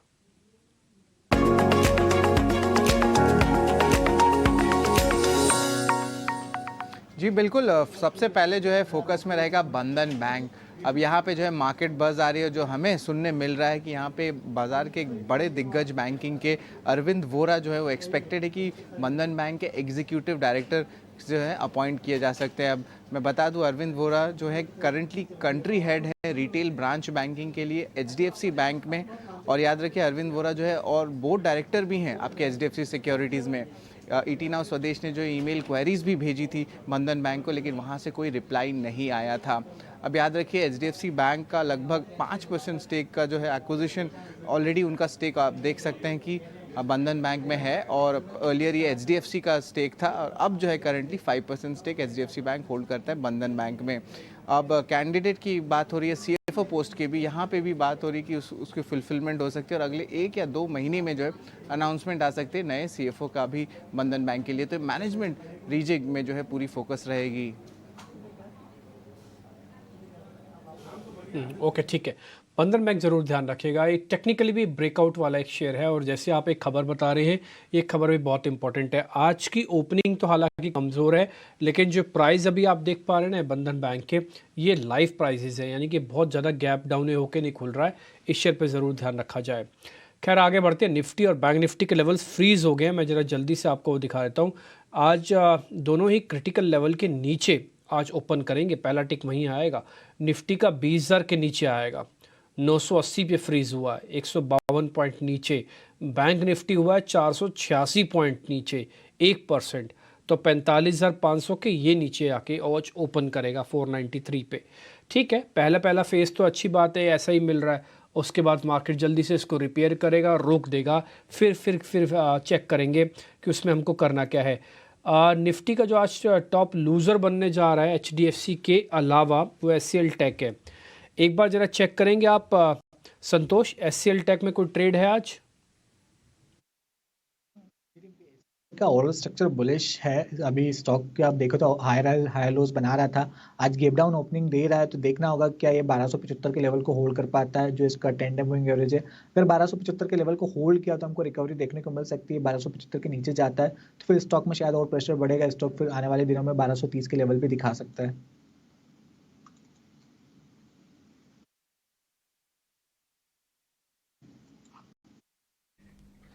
चलिए आगे बढ़ते हैं, 3 मिनट रह गए। कुछ स्टॉक्स के बारे में बात करना बहुत जरूरी है। जेफरीज ने गेल पे एक बड़ा अपग्रेड किया है उसको। वैसे गेल में बाकी PSUs के कंपैरिजन में मार्जिन ऑफ सेफ्टी है, बहुत मजबूत सॉलिड कंपनी है। लॉन्ग पोजीशन पिछले हफ्ते दिखाई दी थी बनती हुई। जय, गेल को ट्रेड करेंगे 125 से 135 का 36 का टारगेट जेफरीज ने डाला है, करेंगे ट्रेड आप? एब्सोल्युटली। सो गेल में हम देखें तो बहुत अच्छा ब्रेकआउट आया था और वो ब्रेकआउट को सस्टेन कर रहा है। पिछले 2-3 साल के बड़ा ब्रेकआउट आया था 121, 122 के ऊपर। सो अभी भी सस्टेन कर रहा है, तो मुझे प्रॉब्लम कोई नहीं लग रहा। ये प्राइस अच्छा है वापस से बाय करने को। टारगेट मुझे अराउंड 130, 122 के वहां पर लग रहा है टेक्निकली। और ये स्टॉक में भी हम देखें तो एक अच्छा अभी तक चला नहीं है कंपेरेटिवली टू अदर PSUs। सो यहाँ पर एक मार्जिन ऑफ सेफ्टी मिल सकता है, और यहाँ पर एक स्टॉप लॉस इफ लगाना चाहे तो अराउंड 118 का लगा के ये स्टॉक पर वापस से हम ट्रेड कर सकते हैं। और थोड़ा ये इसमें टाइम लगेगा, बट डेफिनेटली ये भाव इजीली आ सकता है। और प्रॉब्लम ये स्टॉक पे कुछ दिख नहीं रहा कंपेरेटिवली टू अदर जो ऑलरेडी वैल्यूएशन हाई हो चुका है। पुल बैक की संभावना ज्यादा, लेकिन हमारे सारे पैनलिस्ट पुल बैक पे बाय करने का स्टांस लेके बैठे हैं। बहुत बड़ा कोई शॉर्ट नेगेटिव कॉल अभी तक किसी ने दिया नहीं है। क्विक व्यू में सिप्ला पे भी ले लेता हूं और वो मिलूंगा सुमित से। सुमित, सिप्ला पे 1420 का टारगेट डाला है मोतीलाल ने और 1240 के आसपास है। क्या आपको इस ट्रेड में दम नजर आ रहा है? देखिए, लास्ट टाइम इसने अच्छा गैप अप दिया था 27 जुलाई को, उसके बाद आप देखिए, लेकिन स्टॉक जो है वो एक परफेक्ट कंसोलिडेशन में ट्रेड कर रहा है। तो जिनके पास है बिल्कुल आप बने रहिए, लेकिन फ्रेश ट्रेड के लिए मैं बोलूंगा यहाँ पे वेट कीजिए 1270 के ऊपर जाने का। तो पॉजिटिव मोमेंटम के साथ, लेकिन टाइट रेंज है, तो बिल्कुल ये ब्रेकआउट का एक कैंडिडेट रहेगा अबव द 1270 ओनली। ठीक है, मार्केट ओपनिंग होने में सिर्फ अब 1.25 मिनट का समय रह गया। आज की ओपनिंग जैसे मैंने कहा कि 150 पॉइंट की गैप डाउन है। काफ़ी सारे लोग ये सोच रहे होंगे इस गैप का फ़ायदा उठाना चाहिए, और काफ़ी सारे लोगों को लगता होगा कि गैप थोड़ा और एक्सटेंड ना हो जाए। तो आप एक काम कीजिए, पहले जरा 20,000 के ऊपर 2-4 मिनट भी टिकने दीजिए। अगर वो टिक जाता है तो एक छोटा सा स्टॉप लॉस आज के लो का ही लगा के आप प्लस कर लीजिएगा। ऑप्शंस के अंदर राइड ना कीजिएगा। ऑप्शंस क्या होंगे कि थोड़े प्रीमियम्स को शेक करेंगे और आप कहीं गलत फंस ना जाएं, क्योंकि आर्टिफिशियल प्राइस राइज और आर्टिफिशियल लो अगर बनेगा तो फिर दिक्कत आएगी। इसलिए आप जो भी करना फ्यूचर्स में करना, और एक ही लॉट के साथ करना है, 2-4 लॉट जैसी आपकी कैपेसिटी है उसी हिसाब से करना। आते हैं जरा निफ्टी पे, कौन कौन से लूजर्स हैं। HDFC बैंक, जरा स्पीड से दिखाते जाइए। SCL टेक, BPCL और हिंदुस्तान यूनिलीवर, ये सारे वो शेयर्स हैं जहाँ पे 1.5% के आसपास का नुकसान आपको देखने को मिल रहा है।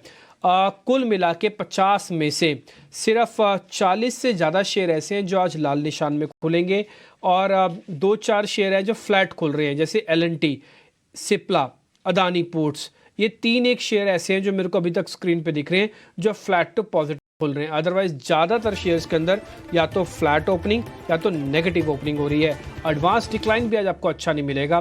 550 से 600 शेयर होने चाहिए एडवांसेस के अंदर, इससे ज़्यादा नहीं होने चाहिए, और अगर ये होते हैं तो फिर हो सकता है जल्दी रिवर्स करने की कोशिश भी करें। 600 ही शेयर आए हैं, ऑलमोस्ट जितना हम एक्सपेक्ट कर रहे थे। 126 पॉइंट का नुकसान निफ्टी पर, पहला टिक लो बनाने के बाद 20,000 को वापस ले आया है। ये लेवल्स का गेम है बॉस, ये भाव और भावनाओं का गेम में है, इसलिए 20,000 की इंपॉर्टेंस है। होने को तो 20 पॉइंट का ही फर्क है ना, क्या फर्क पड़ेगा, लेकिन फर्क पड़ेगा। अभी आप देखना, थोड़ी देर में फर्क दिखेगा आपको भी। खैर, अब आते हैं HDFC बैंक पे, 2 से 2.5% नीचे है। मैं जल्दी वो सारे शेयर्स लेके आऊंगा जहां पर आज तेज गिरावट और तेज बढ़त है। HDFC बैंक, BPCL भी दिखाइए, क्योंकि जैसे GRMs के बारे में बताया जा रहा है तो इनके मार्जिन्स पे प्रेशर है, नेगेटिव थी खबर। हिंडाल्को UPL फिर से क्रैक आ गया 1% का। अपोलो हॉस्पिटल्स में भी क्रैक है। 4 शेयर आप और दिखा दीजिएगा।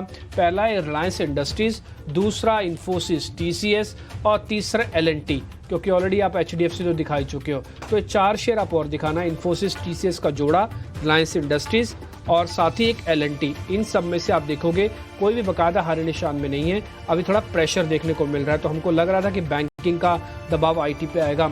145 से 140 पॉइंट का नुकसान अभी भी निफ्टी पर जस का तस बना हुआ है, इसलिए पहले 2-4 मिनट अभी और रुक जाइए, उसके बाद फिर आप काम कीजिए। जैसे मैंने कहा कि 20,000 को पहले थोड़ा समय देंगे, टिक जाएगा, फिर इंट्राडे लो का स्टॉप लॉस लगा के पोजीशंस लेंगे, अदरवाइज अवॉइड कर जाएंगे। नेक्स्ट 50 अगर आप चेक करेंगे तो वहां पर आपको दिखेगा गेल, ICICI लोम्बार्ड और HDFC AMC, ये कुछ एक शेयर्स बढ़कर कामकाज कर रहे हैं। ये हीट मैप आपकी स्क्रीन पर है, आप देख रहे हैं। आज कोई भी शेयर आपको बड़े शेयर्स में से हरे निशान में नहीं दिखेगा और ज्यादातर शेयर आज लाल निशान में है। प्रियंका आपको और जानकारी दे रही है। ठीक है, मिड कैप में भी आप देखें तो स्टॉक्स तो FMCG पैक के मामले जैसे स्टॉक जहाँ चल चुके हैं वहाँ थोड़ी सी प्रॉफिट बुकिंग जरूर दिख रही है। टाटा टेली 2.5% नीचे जरूर आज। एल्यूमिनियम काउंटर्स, ट्यूब इन्वेस्टमेंट जैसे काउंटर्स में नेगेटिव थोड़ा दबाव दिख रहा है, लेकिन बढ़ने वाले स्टॉक्स में आपको JSW एनर्जी पे जेफरीज का एक नोट है, वहाँ आपको क्लियरली 2% की मूव, 500 तक का टारगेट, वो एक स्टॉक जो अच्छा चल रहा है। Banks, PSU banks, union bank, bank of India, इनमें मूव है। और फिर से हॉस्पिटल काउंटर्स, ये शायद निपा वायरस के कारण भी है, थोड़ा सा बैंक फिर से आपको डायग्नोस्टिक काउंटर्स और साथ ही हॉस्पिटल काउंटर्स फिर से एक्टिव जरूर दिख रहे हैं। उसके अलावा कुछ और दूसरे काउंटर्स में लिंडे इंडिया और पेज इंडस्ट्री जैसे काउंटर्स, तो दबाव तो कई सारे स्पेसेस पे है यहाँ क्लियरली मिड कैप और स्मॉल कैप में भी। अजय, इनफैक्ट दबाव की बात ही आपने की है तो एक और दबाव वाला एरिया तो बता दें।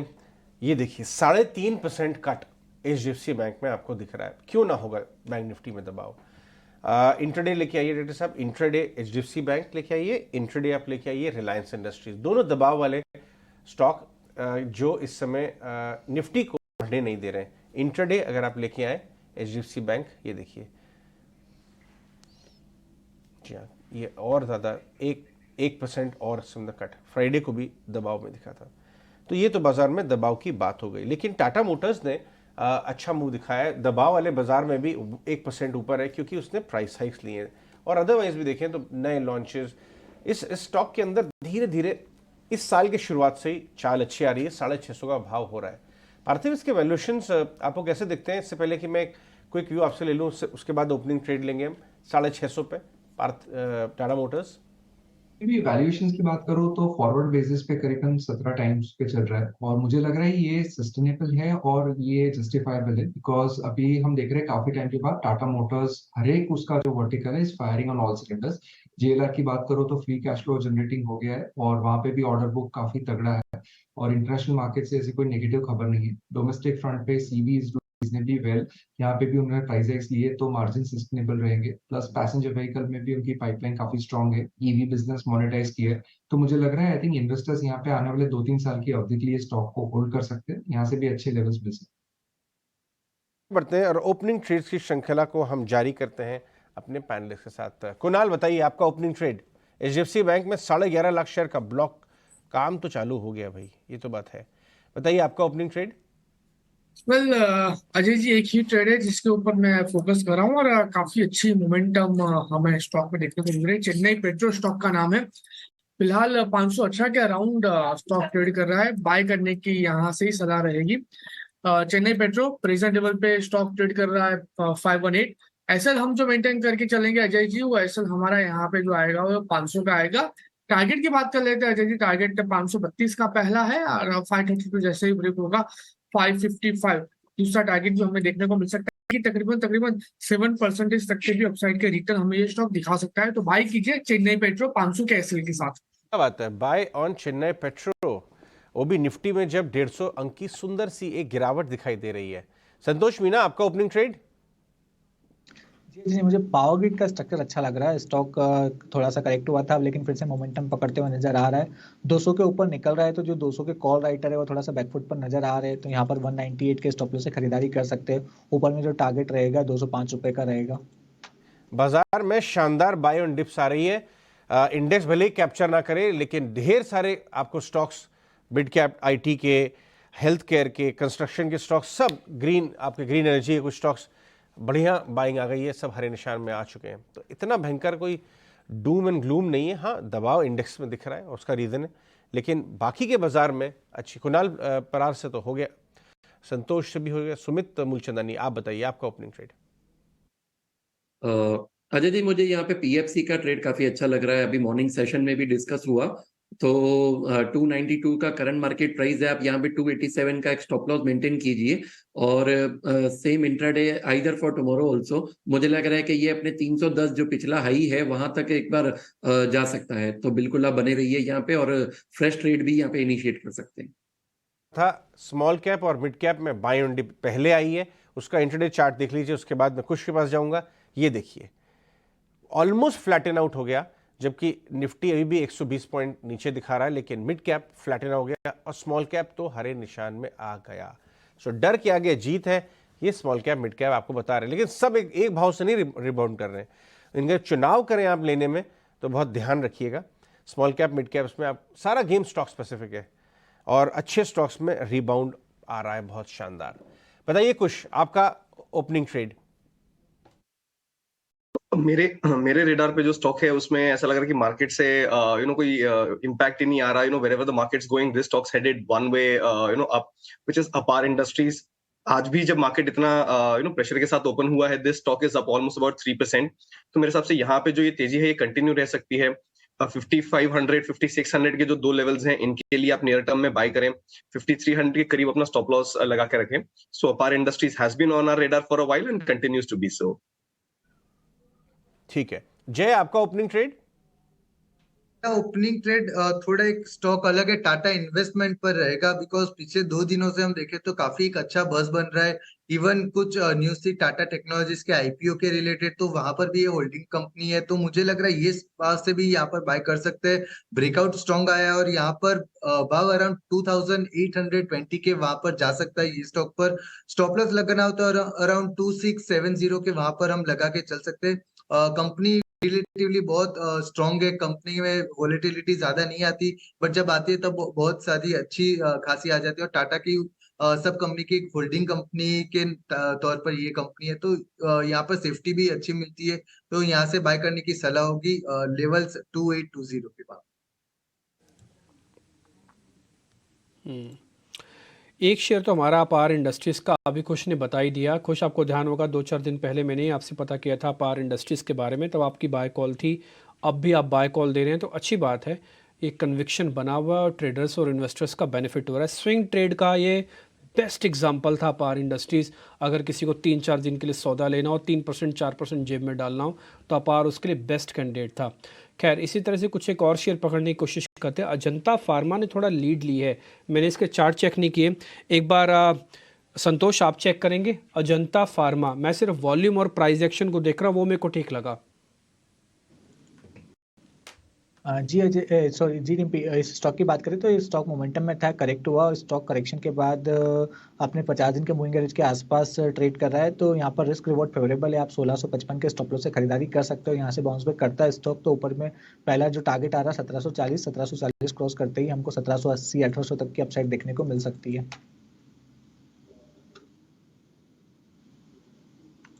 ठीक है, आज के मार्केट के मूव में अच्छी चीज़ ये है कि जैसे 20,000 हम आए, 20,000 के ऊपर धीरे धीरे करके इंडाइसिस ने भी अपने आप को ठीक किया।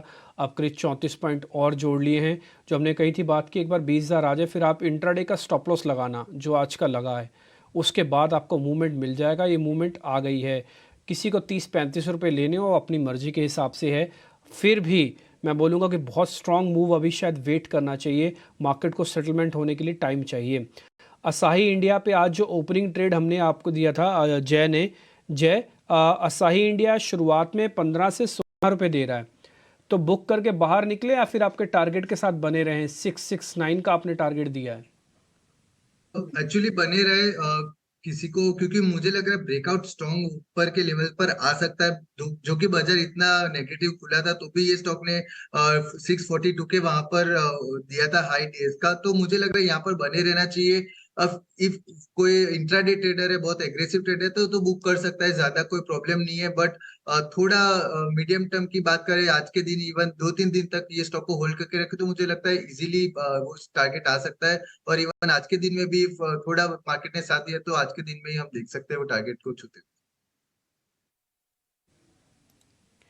ठीक है, सुबह हमने आपको 2 शेयर दिए थे, एक दिया था कोटक बैंक और दूसरा दिया था इंडियाबुल हाउसिंग फाइनेंस, ये कहते हुए कि देखिए F&O बैन के अंदर शेयर है, आप इसको सिर्फ कैश के अंदर ही रखना। कोटक बाकायदा एक झटका लगाने के बाद अभी स्टेबल है, हरे निशान में नहीं, बट हाँ इंडिया बुल्स हरे निशान में आ चुका है, 0.5% ऊपर 200 के लेवल को ये पार कर रहा है, ये बाय जोन 2 के अंदर है। चार्ट अगर वापस से दिखा पाएँ तो अच्छी बात है, नहीं तो कोई बात नहीं।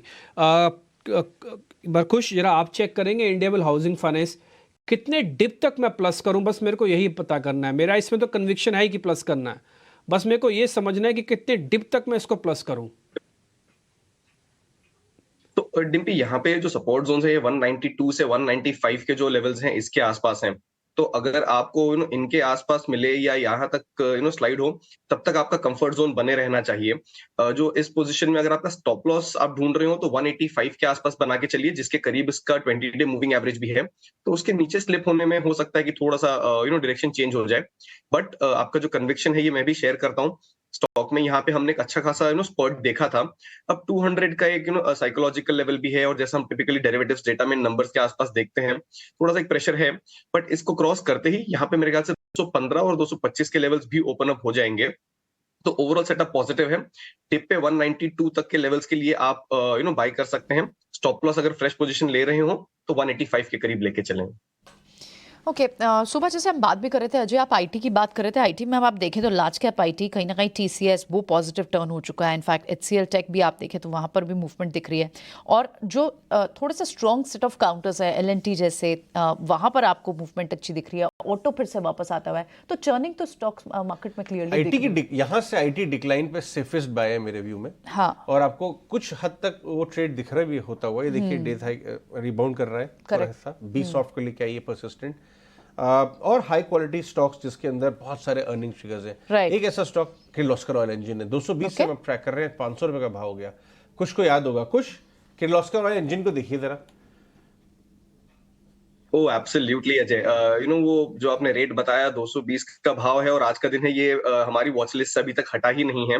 और इसमें एट बेस्ट आप एक कंसोलिडेशन का फेज देख रहे हैं। There hasn't been a time since then जब से ये अपने रेडार पे आया था कि इसमें कोई बहुत बड़ी नेगेटिविटी आई हो। तो डेफिनेटली ये एक इन्वेस्टर ग्रेड शेयर तो बन ही चुका है, बट ट्रेडिंग के लिहाज से भी इसमें जो डिप्स हैं इनको यूज करना चाहें तो बहुत ही अच्छा स्ट्रक्चर है। फॉर द मोस्ट पार्ट अपने 20 डे मूविंग एवरेज से रिबाउंड हो जाता है। थोड़ा और नीचे स्लिप हो तो बट 50 डे मूविंग एवरेज, तो बहुत ही कन्विक्शन जो है इस पे स्ट्रांग है। जहां आपको डिप मिले आप बाय करते चलिए। यहाँ पे जो मूव है सस्टेन्ड है, कंटिन्यू हो रही है काफी समय से, तो मेरे हिसाब से यहाँ पे अभी भी आपको एक एंट्री पॉइंट मिल रहा है, because the stock is of its high. 540 के करीब का हाई बनाया था, वहां से डिप लिया और एक रिबाउंड अटेम्प्ट कर रहा है अपने जो सपोर्ट जोन है वहीं से। यहाँ से अगर आप एक पोजिशनल बेट लेना चाहें तो मेरे हिसाब से आपके लिए ज्यादा फायदेमंद होगा। 475 इसको अपना स्टॉप लॉस बना के चले। पहला टारगेट आपके लिए 525 और दूसरा टारगेट जो रिसेंटली इसने 540 550 के करीब का हाई बनाया था यही रहेगा। And while we are at Ajay, quick word, आज सुबह हमने वैरक इंजीनियरिंग डिस्कस किया था 485 के फर्स्ट टारगेट के लिए, 495 दूसरा टारगेट था, 491 के करीब स्टॉक ऑलरेडी आ चुका है। तो सेकंड टारगेट भी बस समझिए ऑलमोस्ट हिट हो चुका है, and as we speak second target hit हो चुका है। सो किसी ने लिया हो तो it not be a bad idea to book some profits, जहां पे मार्केट्स ऑलरेडी प्रेशर में हैं अभी भी, और जो स्टॉक हमने डिस्कस किया था उसमें सेकंड टारगेट हिट हुआ है। वैसा ही अपार इंडस्ट्रीज जो हमने ओपनिंग ट्रेड में दिया था, 5500 का पहला टारगेट और 5600 का दूसरा टारगेट था, तो 5500 का पहला टारगेट हिट होते हुए नजर आया है। यहाँ ट्रेलिंग स्टॉप लॉस के साथ बने रहें। अब 5400 जो एंट्री पॉइंट था उसको अपना ट्रेलिंग स्टॉप लॉस बना लें। मेनी कांग्रेचुलेशंस कुश, आपके दोनों टारगेट्स अचीव हुए वैरक इंजीनियरिंग में, और अपार भी अच्छा चल रहा है। एक्चुअली आज कैपिटल गुड स्पेस यहाँ से और इंजीनियरिंग स्टॉक्स इनमें आपको अच्छी मूव दिख भी रही है। आप stocks like graphite, HEG, Thermax जैसे स्टॉक्स को देखें, इनमें अच्छी मूव बनी हुई है। क्या इस सेट ऑफ पॉकेट में रहना चाहिए? क्या तेजी और बढ़ सकती है? कुणाल से समझते हैं। कुणाल, आप इस पॉकेट पे लेंगे कोई ट्रेडिंग बेट यहाँ से? वेल, HEG एक स्टॉक है जो अब मेरी नजर में है एंड कई दिनों से स्टॉक थोड़ा एक साइडवेज मोमेंटम में ट्रेड कर रहा है, लेकिन मुझे लग रहा है कि आने वाले दिनों में अच्छी खासी मोमेंटम हमें स्टॉक में देखने को मिल सकती है। लगातार स्टॉक देखने जाए तो 1670 के काफी अच्छे सपोर्ट के साथ ट्रेड कर रहा है और अभी 1760 के अराउंड स्टॉक ट्रेड कर रहा है। मेरी जो सलाह रहेगी प्रेजेंट लेवल से ही खरीदारी करके चलने की रहेगी। अभी 1770 के अराउंड स्टॉक ट्रेड कर रहा है, प्रेजेंट लेवल पे ही हम खरीदारी करके चलेंगे। नीचे में हमारा जो एसएल रहेगा वो 1670 का रहेगा, 1670 का। टारगेट की बात करें तो 1850 का पहला टारगेट है, वो जैसे ही ब्रेक होता है ऊपर में 2000 तक के अल्टीमेट टारगेट, यानी कि आप कह सकते हो कि यहाँ से 12 से 13% तक की भी मोमेंटम ये स्टॉक दिखाने के लिए रेडी है। तो 1670 के साथ ही हम यहाँ पे पोजीशन बनाने का ट्राई करेंगे। और एक और मेरा बात यहाँ पे बन रहा है, अगर प्रियंका जी आपकी इजाजत हो तो देना चाहूंगा। कुणाल, फिलहाल मेरा जो व्यू बन रहा है निफ्टी फ्यूचर में ही बन रहा है। काफी अच्छी गिरावट हमें ओपनिंग में ही देखने को मिल गई, लेकिन काफी अच्छे लेवल पे आके सपोर्ट लिया है। अर्ली चार्ट पे 200 मूविंग एवरेज का सपोर्ट लिया हुआ है। तो मैं कहूंगा कि निफ्टी फ्यूचर यहीं से हम खरीदारी करके चलेंगे। 2080 के अराउंड, 20,080 के अराउंड निफ्टी फ्यूचर ट्रेड कर रहा है। प्रेशर लेवल पे हम खरीदारी करके चलेंगे। लोअर लेवल पे हमारा जो एसएल रहेगा 100 पॉइंट नीचे का हमारा एसएल रहेगा 19,980। टारगेट की बात करें तो 20,160 का पहला टारगेट है, जो आज के ही दिन में हमें निफ्टी फ्यूचर दिखाने के लिए सक्षम है। और ये जैसे ही ब्रेक होता है 20,300 तक के भी लेवल हमें निफ्टी फ्यूचर दिखा सकता है। तो 19,980 के साथ निफ्टी फ्यूचर यहाँ से खरीदारी करके चलिए।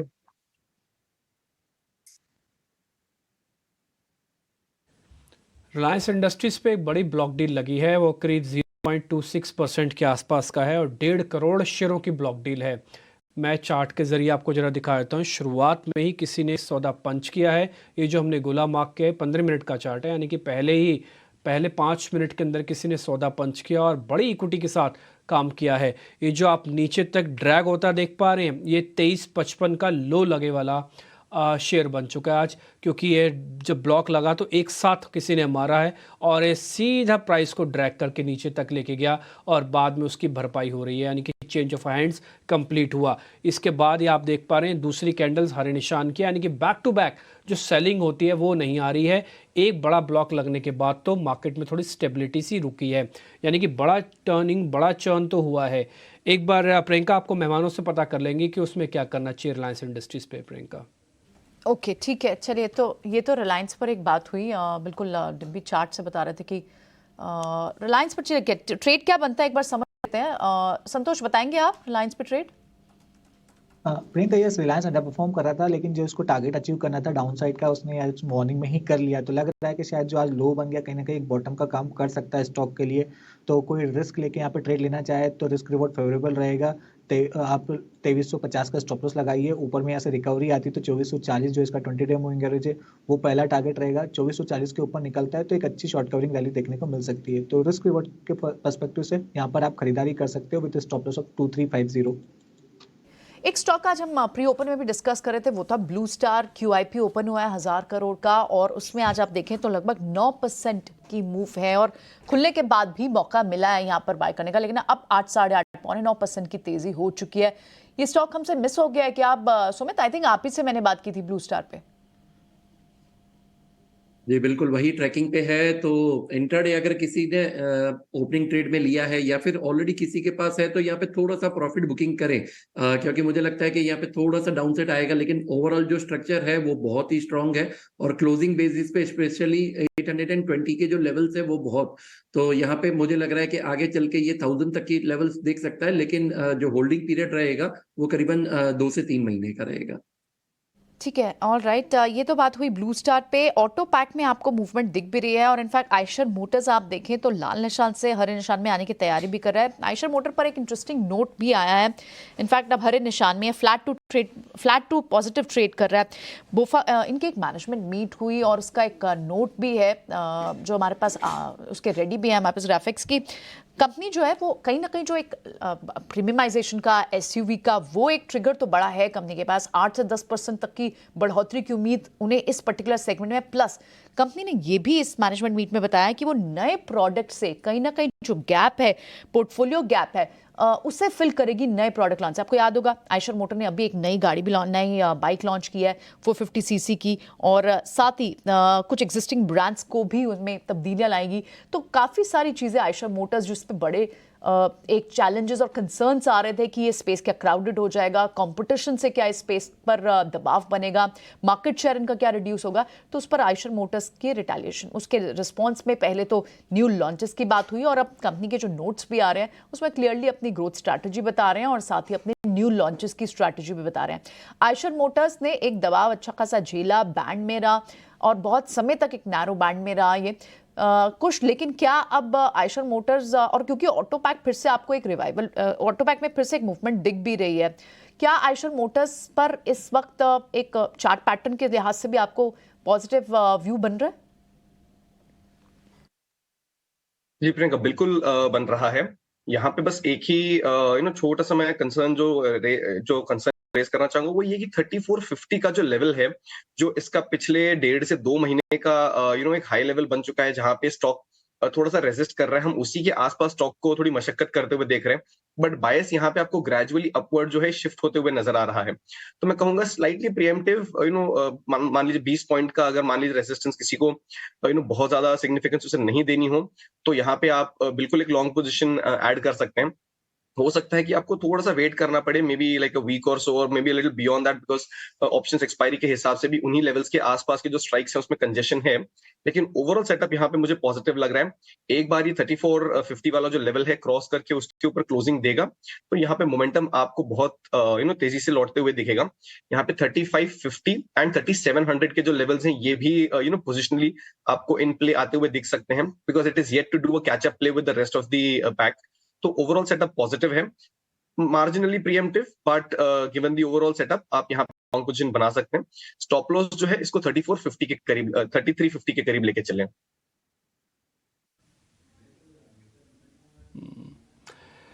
एक शेयर आज हमने बकायदा सुमित आपसे पूछा था और ये राइडर के साथ पूछा था कि लें कि नहीं लें, आपके पास पूरी फ्रीडम है। वो शेयर था IFCI, बकायदा शेयर अभी 9% ऊपर है, 8-8.5% ऊपर आ चुका है, 20.5 तो हो गया। मेरा टारगेट्स करीब 23 से 25 रुपये का है। तो अब आप मेरे को ये बताइए, इसमें 20% का सर्किट है, यानी कि 1.5 रुपये भी और चल सकता है। तो आज में सर्किट लगने के चांसेस कितने हैं, इसमें ज़रा मेरे को ये और बता दीजिए सुमित। अगर लगना है तो फिर मैं होल्ड करूँ, नहीं तो मैं 9% बुक करूँगा, बाहर निकलूँगा। डिम्पी जी, मेरा मोटिव तो हमेशा प्रॉफिट बुक करना रहता है, तो इंट्राडे में 10% मतलब, तो फिर मैं बुक करना यहाँ पे प्रिफर करूंगा। तो इसमें सबसे बेस्ट स्ट्रेटेजी यही रहती है कि आप पार्शियली बुक कीजिए और पार्शियली होल्ड कीजिए। आधा बुक कर लेते हैं, आधा होल्ड कर लेते हैं, ये बात ठीक है आपकी कि हम ट्रेड में होंगे भी और नहीं भी होंगे, कुछ वैसा ही आप बता रहे हैं कि ऐसा हो जाएगा। एक शेयर मेरी लिस्ट में और है, मैंने 1-2 दिन पहले भी आपको नोटिस करवाया था, वो था सुबेक्स का। खैर उसको भी छोड़ दो, उसमें भी दम नहीं आया, मेरे को थोड़ा वॉल्यूम कम दिख रहा है, नहीं तो मैं इसको पूछता ज़रूर आपसे।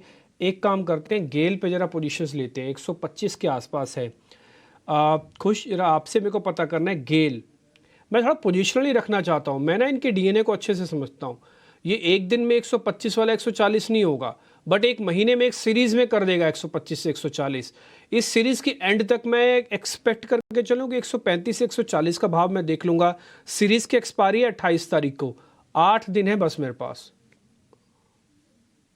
तो डिम्पी देखिए, प्रोबेबिलिटी उसकी मुझे थोड़ी कम लग रही है, क्योंकि जैसा कि आपने बताया, आपके क्वेश्चन में ही आपका आंसर है कि इस स्टॉक में टिपिकली मोमेंटम नहीं देखने मिलता है, और जब आपकी एक्सपायरी इतनी आ जाती है तो जो नियर टर्म स्ट्राइक्स हैं इनमें जो प्रेशर है ये बढ़ जाता है, बेस जो है ये बढ़ जाता है। तो हो सकता है कि तभी आपको ये 135-140 के लेवल्स जो हैं इतने जल्दी ना दिखाए।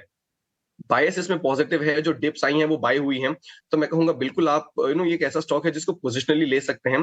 बट जैसा कि आप ही ने कहा कि इसमें मोमेंटम थोड़ा सा मिसिंग होता है, तो पेशेंस रखना पड़ेगा। 135 140 के लेवल्स आपको आने वाले कुछ हफ्तों में इसमें देखने मिल सकते हैं। Whether in this series itself मैं कहूंगा पॉसिबल तो देखिए कुछ भी है, लेकिन प्रोबेबिलिटी मुझे थोड़ी यहाँ से कम लग रही है। सो फ्रेश पोजीशन अगर आप लेके चल रहे हो तो स्टॉप लॉस 120 के करीब लेके चले। जो टारगेट्स मेरे हिसाब से यहाँ पे निकल के आ रहे हैं वो 132 और 140 के ही हैं, बट थोड़ा सा पेशेंस रखना पड़ सकता है इसमें।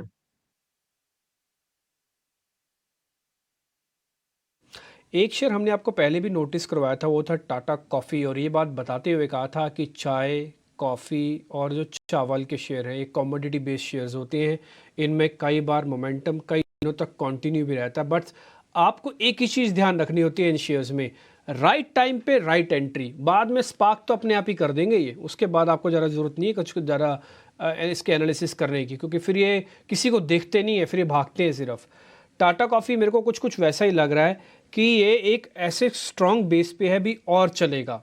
तो इसलिए जिनके पास पोजीशन है वो और जिनके पास पोजीशन नहीं है वो, जय दोनों के लिए बता दीजिएगा। जिनके पास टाटा कॉफ़ी की पोजीशंस हैं वो और जिनके पास नहीं है वो, इन दोनों शेयर्स में कैसे, इस शेयर में कैसे ट्रेड करें? तो जिसके पास पोजीशन है वो डेफिनेटली होल्ड करके चल सकते हैं, प्रॉब्लम कुछ नहीं दिख रहा। थोड़ा एक नजरिया है कि लॉन्ग टर्म की बात करें आज से 5-10 साल की बात, तो मुझे लग रहा है कॉफी शेयर में बहुत अच्छा रिटर्न मिल सकता है, क्योंकि ओवरऑल दुनिया में कॉफी की कमी आने के चांसेस बहुत ज्यादा है ग्लोबल वार्मिंग के कारण। सो ये मेरा एक थियरी है यहाँ पर कॉफी के शेयर्स में। ऑल्सो शॉर्ट टर्म की बात करें तो यहाँ पर किसी को फ्रेश एंट्री लेनी हो तो बिल्कुल ये भाव में ले सकते हैं, क्योंकि इसने प्रीवियस जो 3 रेजिस्टेंस है उसके वहां पर सपोर्ट लेके बैठा है, 258 के लेवल पर सपोर्ट लेके बैठा है। तो यहाँ पर मुझे कुछ प्रॉब्लम नहीं दिख रहा। इफ आज के दिन में ये अराउंड ये लेवल पर चले तो मुझे लग रहा है ये स्टॉक में 267 और फिर 275 के लेवल्स आ सकते हैं। बट इंट्राडे पर्सपेक्टिव से मुझे अभी किसी को बाय करना हो तो डेफिनेटली बाय कर सकता है। स्टॉप लॉस रखना हो तो अराउंड 254 का रख के यहाँ पर चल सकता है। ठीक है, आगे चलते हैं और आपको वापस रिलायंस इंडस्ट्रीज की तरफ ले चलते हैं। रिलायंस इंडस्ट्रीज में आज 0.3% स्टेक का एक ब्लॉक गिरा है। 0.3% 17 लाख करोड़ की कंपनी के मार्केट कैप के लिए बहुत बड़ा होता है। 4000 करोड़ का ब्लॉक रिलायंस इंडस्ट्रीज में हुआ है और ब्लॉक के बाद स्टॉक रिकवर करता हुआ नजर आ रहा है। लो बना है 2355 का, उसके बाद रिकवर हुआ है। ये जो बड़ी कैंडल जिसका जिक्र डिम्पी ने भी किया था, लेकिन मैं आपको पर्सपेक्टिव रख रहा हूं वैल्यू वाइज। 4000 करोड़ का एक सिंगल ब्लॉक आपको कब दिखा था लास्ट रिलायंस इंडस्ट्रीज में? बड़े कोई हाथ चेंज ऑफ हैंड्स हो रहा है, कौन बेच रहा है कौन खरीद रहा है इस पर हम नजर रखेंगे, लेकिन स्टॉक पे आप नजर रखिए। ये अपने रेंज की अगर हम बात करें तो ये जोन जो है 2350 से 2400 के बीच जो जोन है वो बाय जोन बनता है। संतोष, इस भाव पे लें वापस, रिलायंस लेना बनता है? जी जी, रिलायंस जो आज जो सुबह ब्लॉक डील हुई उस वजह से जो नीचे आया, इसने जो डाउन साइड का टारगेट है वो अचीव कर लिया। मेरे हिसाब से इसको रिस्क करंट लेवल पे खरीदारी करना चाहिए, क्योंकि रिस्क रिवॉर्ड काफी फेवरेबल नजर आ रहा है। यहाँ से आप खरीदारी करते हो तो आपका स्टॉप लॉस आज का लो रहेगा जो करीबन 2350 के आसपास है। ऊपर में 2440 जो 20 डे मूविंग एवरेज है वो इमीडिएट रेजिस्टेंस है, उसके ऊपर निकलता है तो प्रोबेबिलिटी बनती है कि स्टॉक शायद 2500 रुपए तक जा सकता है। तो यहाँ पर रिस्क रिवॉर्ड फेवरेबल है, इसलिए खरीदारी कर सकते हैं आज के लो के स्टॉप लॉस से। ठीक है, इसके अंदर खरीदारी कर सकते हैं। एक बार एएमसी स्टॉक्स की तरफ भी मैं नजर डालूंगा और मैं सुमित से डिस्कस करना चाहूंगा। सुमित, 361 जो पहले आईएफएल वेल्थ था, एचडीएफसी एएमसी, दोनों स्टॉक्स में अच्छे वॉल्यूम के साथ मूवमेंट दिखाई दे रहा है। आप अगर मैं दोनों को कंपेयर करूं तो ट्रेड कौन से चार्ट में ज्यादा मजबूत दिखता है? यहाँ पे आप देखिए 361 में एक रिजेक्शन टाइप है जो एक रेजिस्टेंस लेवल है। आप देखिए वीकली क्लोजिंग में भी यहाँ पे सस्टेन नहीं कर पा रहा है अबव द लेवल्स ऑफ 530। लेकिन अगर आप कंपैरिजन करेंगे एचडीएफसी एएमसी का तो यहाँ पे एक fresh breakout on daily basis दिख रहा है। आप देखिए 2590 जो एक काफी टाइम से रेजिस्टेंस बना हुआ था फ्रॉम द 20 जुलाई, उसको सस्टेन किया, क्लोजिंग दिया और अब एक न्यू फ्रेश रनअप मुझे यहाँ से लग रहा है। तो अगर दोनों में से चॉइस करनी हो तो मेरा चॉइस एचडीएफसी एएमसी रहेगा। यहाँ पे आप स्टॉप लॉस मेंटेन कीजिए, लो का 2550 का और फॉर द टारगेट ऑफ 3000। तो चॉइस जो रहेगा वो एचडीएफसी एएमसी रहेगा मेरा। ठीक है, गार्डन रीच के रिगार्डिंग अभी एक खबर आप नीचे देख पा रहे थे, शेयर के अंदर सडन स्पाइक भी आया है। स्पीड इंजन्स के लिए उसका एक करार हुआ है। इस पर सिर्फ दिखा दीजिए गार्डन रीच, क्योंकि इस समय हम जरा ऑप्शंस के ट्रेड की तरफ आगे बढ़ रहे हैं। 2.2% की तेज़ी, खबर आने के बाद ये तेज़ हुआ है। अब अक्षय पी भागवत को अपने साथ जोड़ेंगे ऑप्शंस के चैंपियन के लिए।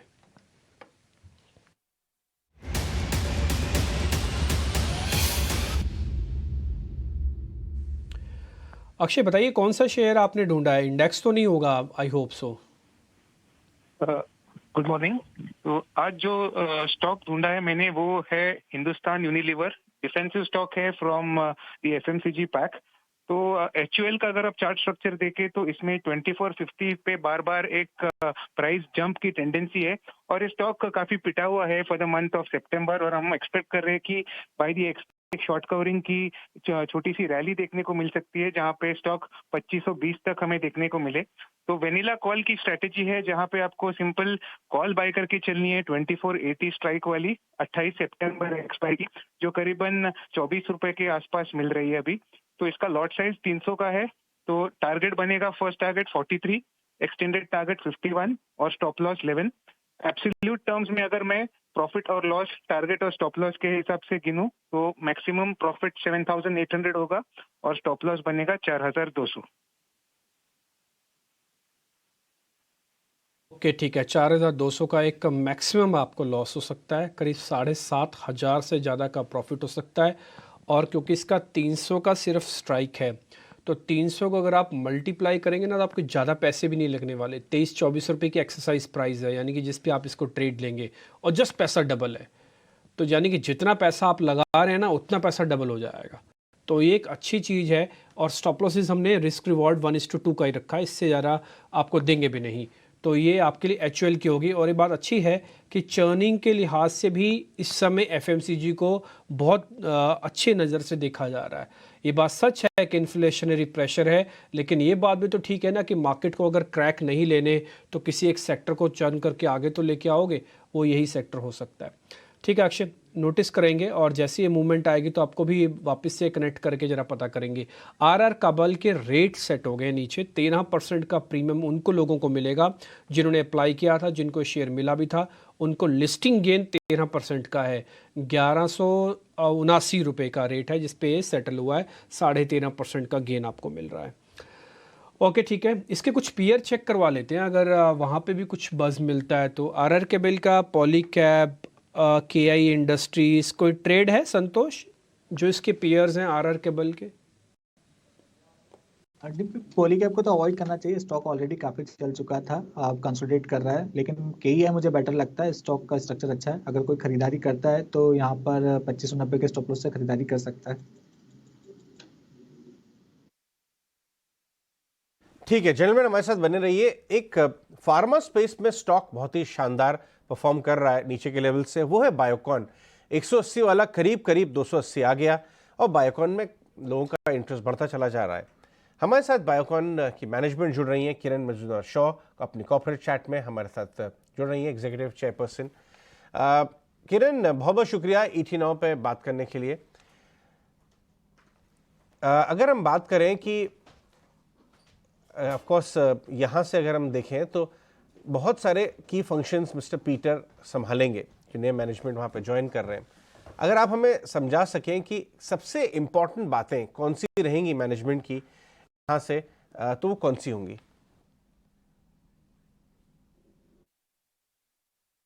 जी, तो ये जो हमने फैसला लिया है ये ग्रुप सीईओ की अपॉइंटमेंट में, हम समझते हैं कि जो वैल्यू हम कर सकते हैं एट अ ग्रुप लेवल, बहुत ही सिनर्जीज है हमारे इंडिविजुअल बिजनेस की कंट्रीब्यूशन से। तो हमें ऐसा लगता है कि पीटर की अपॉइंटमेंट से वो काफी ध्यान रख सकता है ये सिनर्जीज के बारे में, और इकट्ठा वैल्यू कितना हो सकता है एट अ ग्रुप लेवल की दिशा में हम देख रहे हैं कि इंडिविजुअल बिजनेस लेवल पे तो हमें पता है कि उनकी इंडिविजुअल वैल्यूज क्या है, लेकिन जो इकट्ठा वैल्यू जो हो सकता है ग्रुप लेवल पे, वो ठीक तरह से हम मार्केट को नहीं दे पा रहे हैं।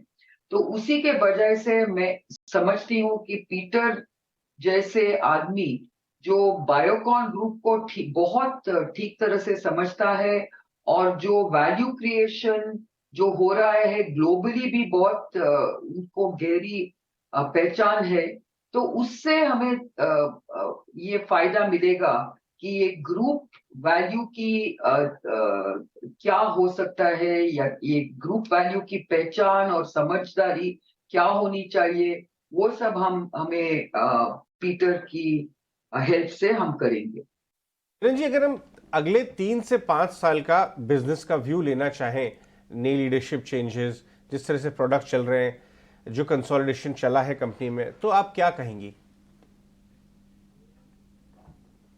तो अगर आप हमारा बिजनेस आज देखेंगे तो आपको महसूस होगा कि हमारे ट्रैकिंग जो हो रहा है, हम ये एग्जिट वेलोसिटी इस फिस्कल में $2 बिलियन के आसपास हम एग्जिट करेंगे। तो उसके बाद जो हाई ग्रोथ ट्रेजेक्टरी जो हम देख रहे हैं, उससे तो काफी हमें ऐसा लग रहा है कि ओवर द कमिंग 3-4 years हमें हाई ग्रोथ ट्रेजेक्टरी पे हम हो रहे हैं, और इसी के बजाय हम समझ रहे हैं कि ये ग्रुप वैल्यू और इंडिविजुअल वैल्यू की कंट्रीब्यूशन जो हो सकती है ग्रुप वैल्यू में बहुत ही इम्पोर्टेंट है, और इसी के बजाय हम ये पोजीशन को हमने अनाउंस किया है। ऑलराइट किरण जी, बहुत बहुत शुक्रिया हमारे साथ जुड़ने के लिए। कमेंट्री इंपॉर्टेंट है और आपका स्टॉक भी बहुत अच्छा कर रहा है, और आगे जो आप प्रायोरिटी एरियाज बताए हैं पीटर के ज्वाइन करने से, वो बाजार देखिएगा कि किस तरह से पूरे होते हैं। धन्यवाद हमसे जुड़ने के लिए।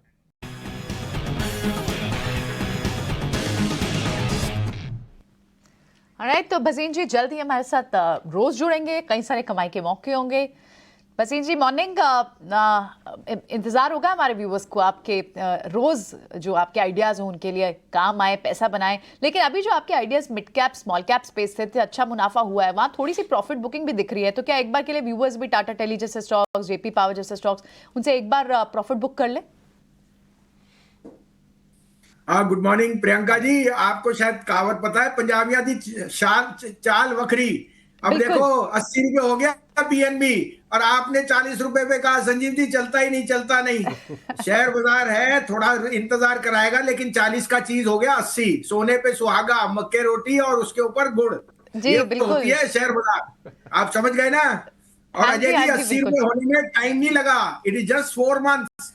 So for 6 months the stock can frustrate you, but the 4 months you will make money. And you're right. अब आपको कॉन्फिडेंस देने के लिए रोज आएंगे और उसी तरह से आपको चाहे बाय हो सेल हो, लेकिन बने रहने की इच्छा देंगे। It is very easy to get dissolution, but you have to stay put. ये नहीं मैं कह रहा कि मार्केट में प्रॉफिट बुकिंग नहीं आएगी, वो तो बच्चा कह रहा है प्रॉफिट बुकिंग आए, लेकिन प्रॉफिट बुकिंग आपके कहने से नहीं आएगी, आपको तैयार रहना है मैंने कहाँ एंट्री करनी है। We all know the Fed rate and the bond yield, इसमें कोई नई ताजा बात नहीं है। The world is waiting for a correction. I don't know when it will come. In the meantime, मेरा काम है अच्छे शेयर ढूंढना, और वो मैं कर रहा हूँ। तो अजय जी आपके लिए आज 3-4 अच्छे पिक्स हैं, लार्ज कैप में भी, मिड कैप में भी। आप कहें तो मैं शुरू करूं? बिल्कुल बिल्कुल, बताइए वसीम साहब। देखिए, सबसे पहले तो लीजिए रिलायंस। 2400 रुपए में, 2390 रुपए में Reliance is a no brainer. मैंने जितनी मंदी आनी थी आ गई है। आज का मार्केट का फॉल ही रिलायंस और एचडीएफसी बैंक के वजह से है। तो I am not going with HDFC bank, I am going with Reliance and Axis bank, and I will add Hindustan Lever. Conviction से मैं टेबल ठोक के कहता हूं कि लीवर हैज बॉटम्ड आउट, और जो इन्फ्लेशन और नंबर छोड़िए, they will rise, they will increase prices.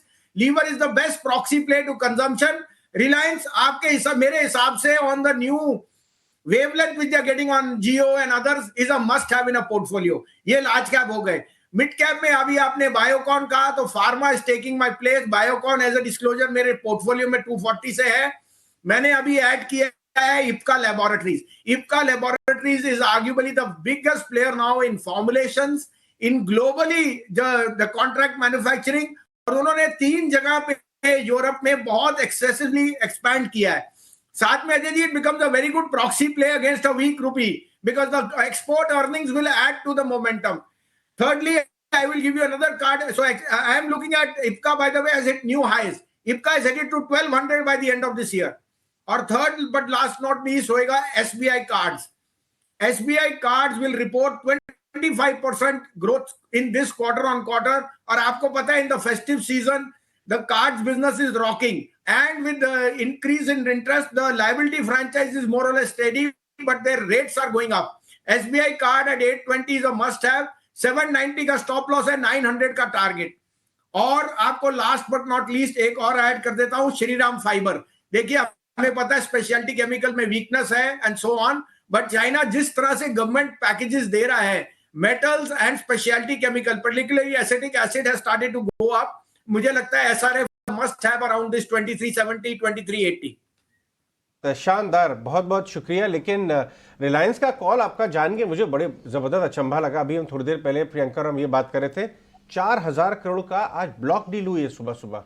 2355 तक स्पॉट में गया, उसके बाद रिबाउंड आया और हमारे सारे चार्टिस्ट यही कह रहे हैं कि वो lower end of the range पहुंच गया है, जहां पे वो वैल्यू जोन में आ रहा है चार्ट वाइज. और आपका फंडामेंटल कॉल भी दोनों कोइंसाइड कर रहा है.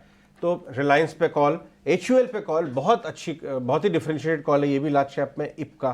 ये श्रीराम फाइबर कौन सी कंपनी है? मैंने आज तक नाम नहीं सुना था, इस पर रिसर्च करनी पड़ेगी शायद. इसी आप श्रीराम फाइनेंस नहीं बोल रहे हैं ना, श्रीराम फाइबर बता रहे हैं. अरे SRF ओहो, जब मैं शेयर बाजार ज्वाइन किया था अजय जी, 9 रुपए 10 रुपए में सौदा करता था SRF का 30 साल पहले. बसीर साहब, आप जो है ना, आप इतने पुराने बाजार में इतने अनुभवी हैं, आप जो है कई बार एकदम देसी में प्यार से कहते हैं ना, मोनू की कंपनी है भाई, वो बहुत बड़ा मानिक लाल CMD बन चुका है. प्यार से श्रीराम फाइबर ध्यान नहीं रहा. SRF में बाइंग, बहुत बढ़िया, बहुत बहुत शुक्रिया आज हमसे बात करने के लिए.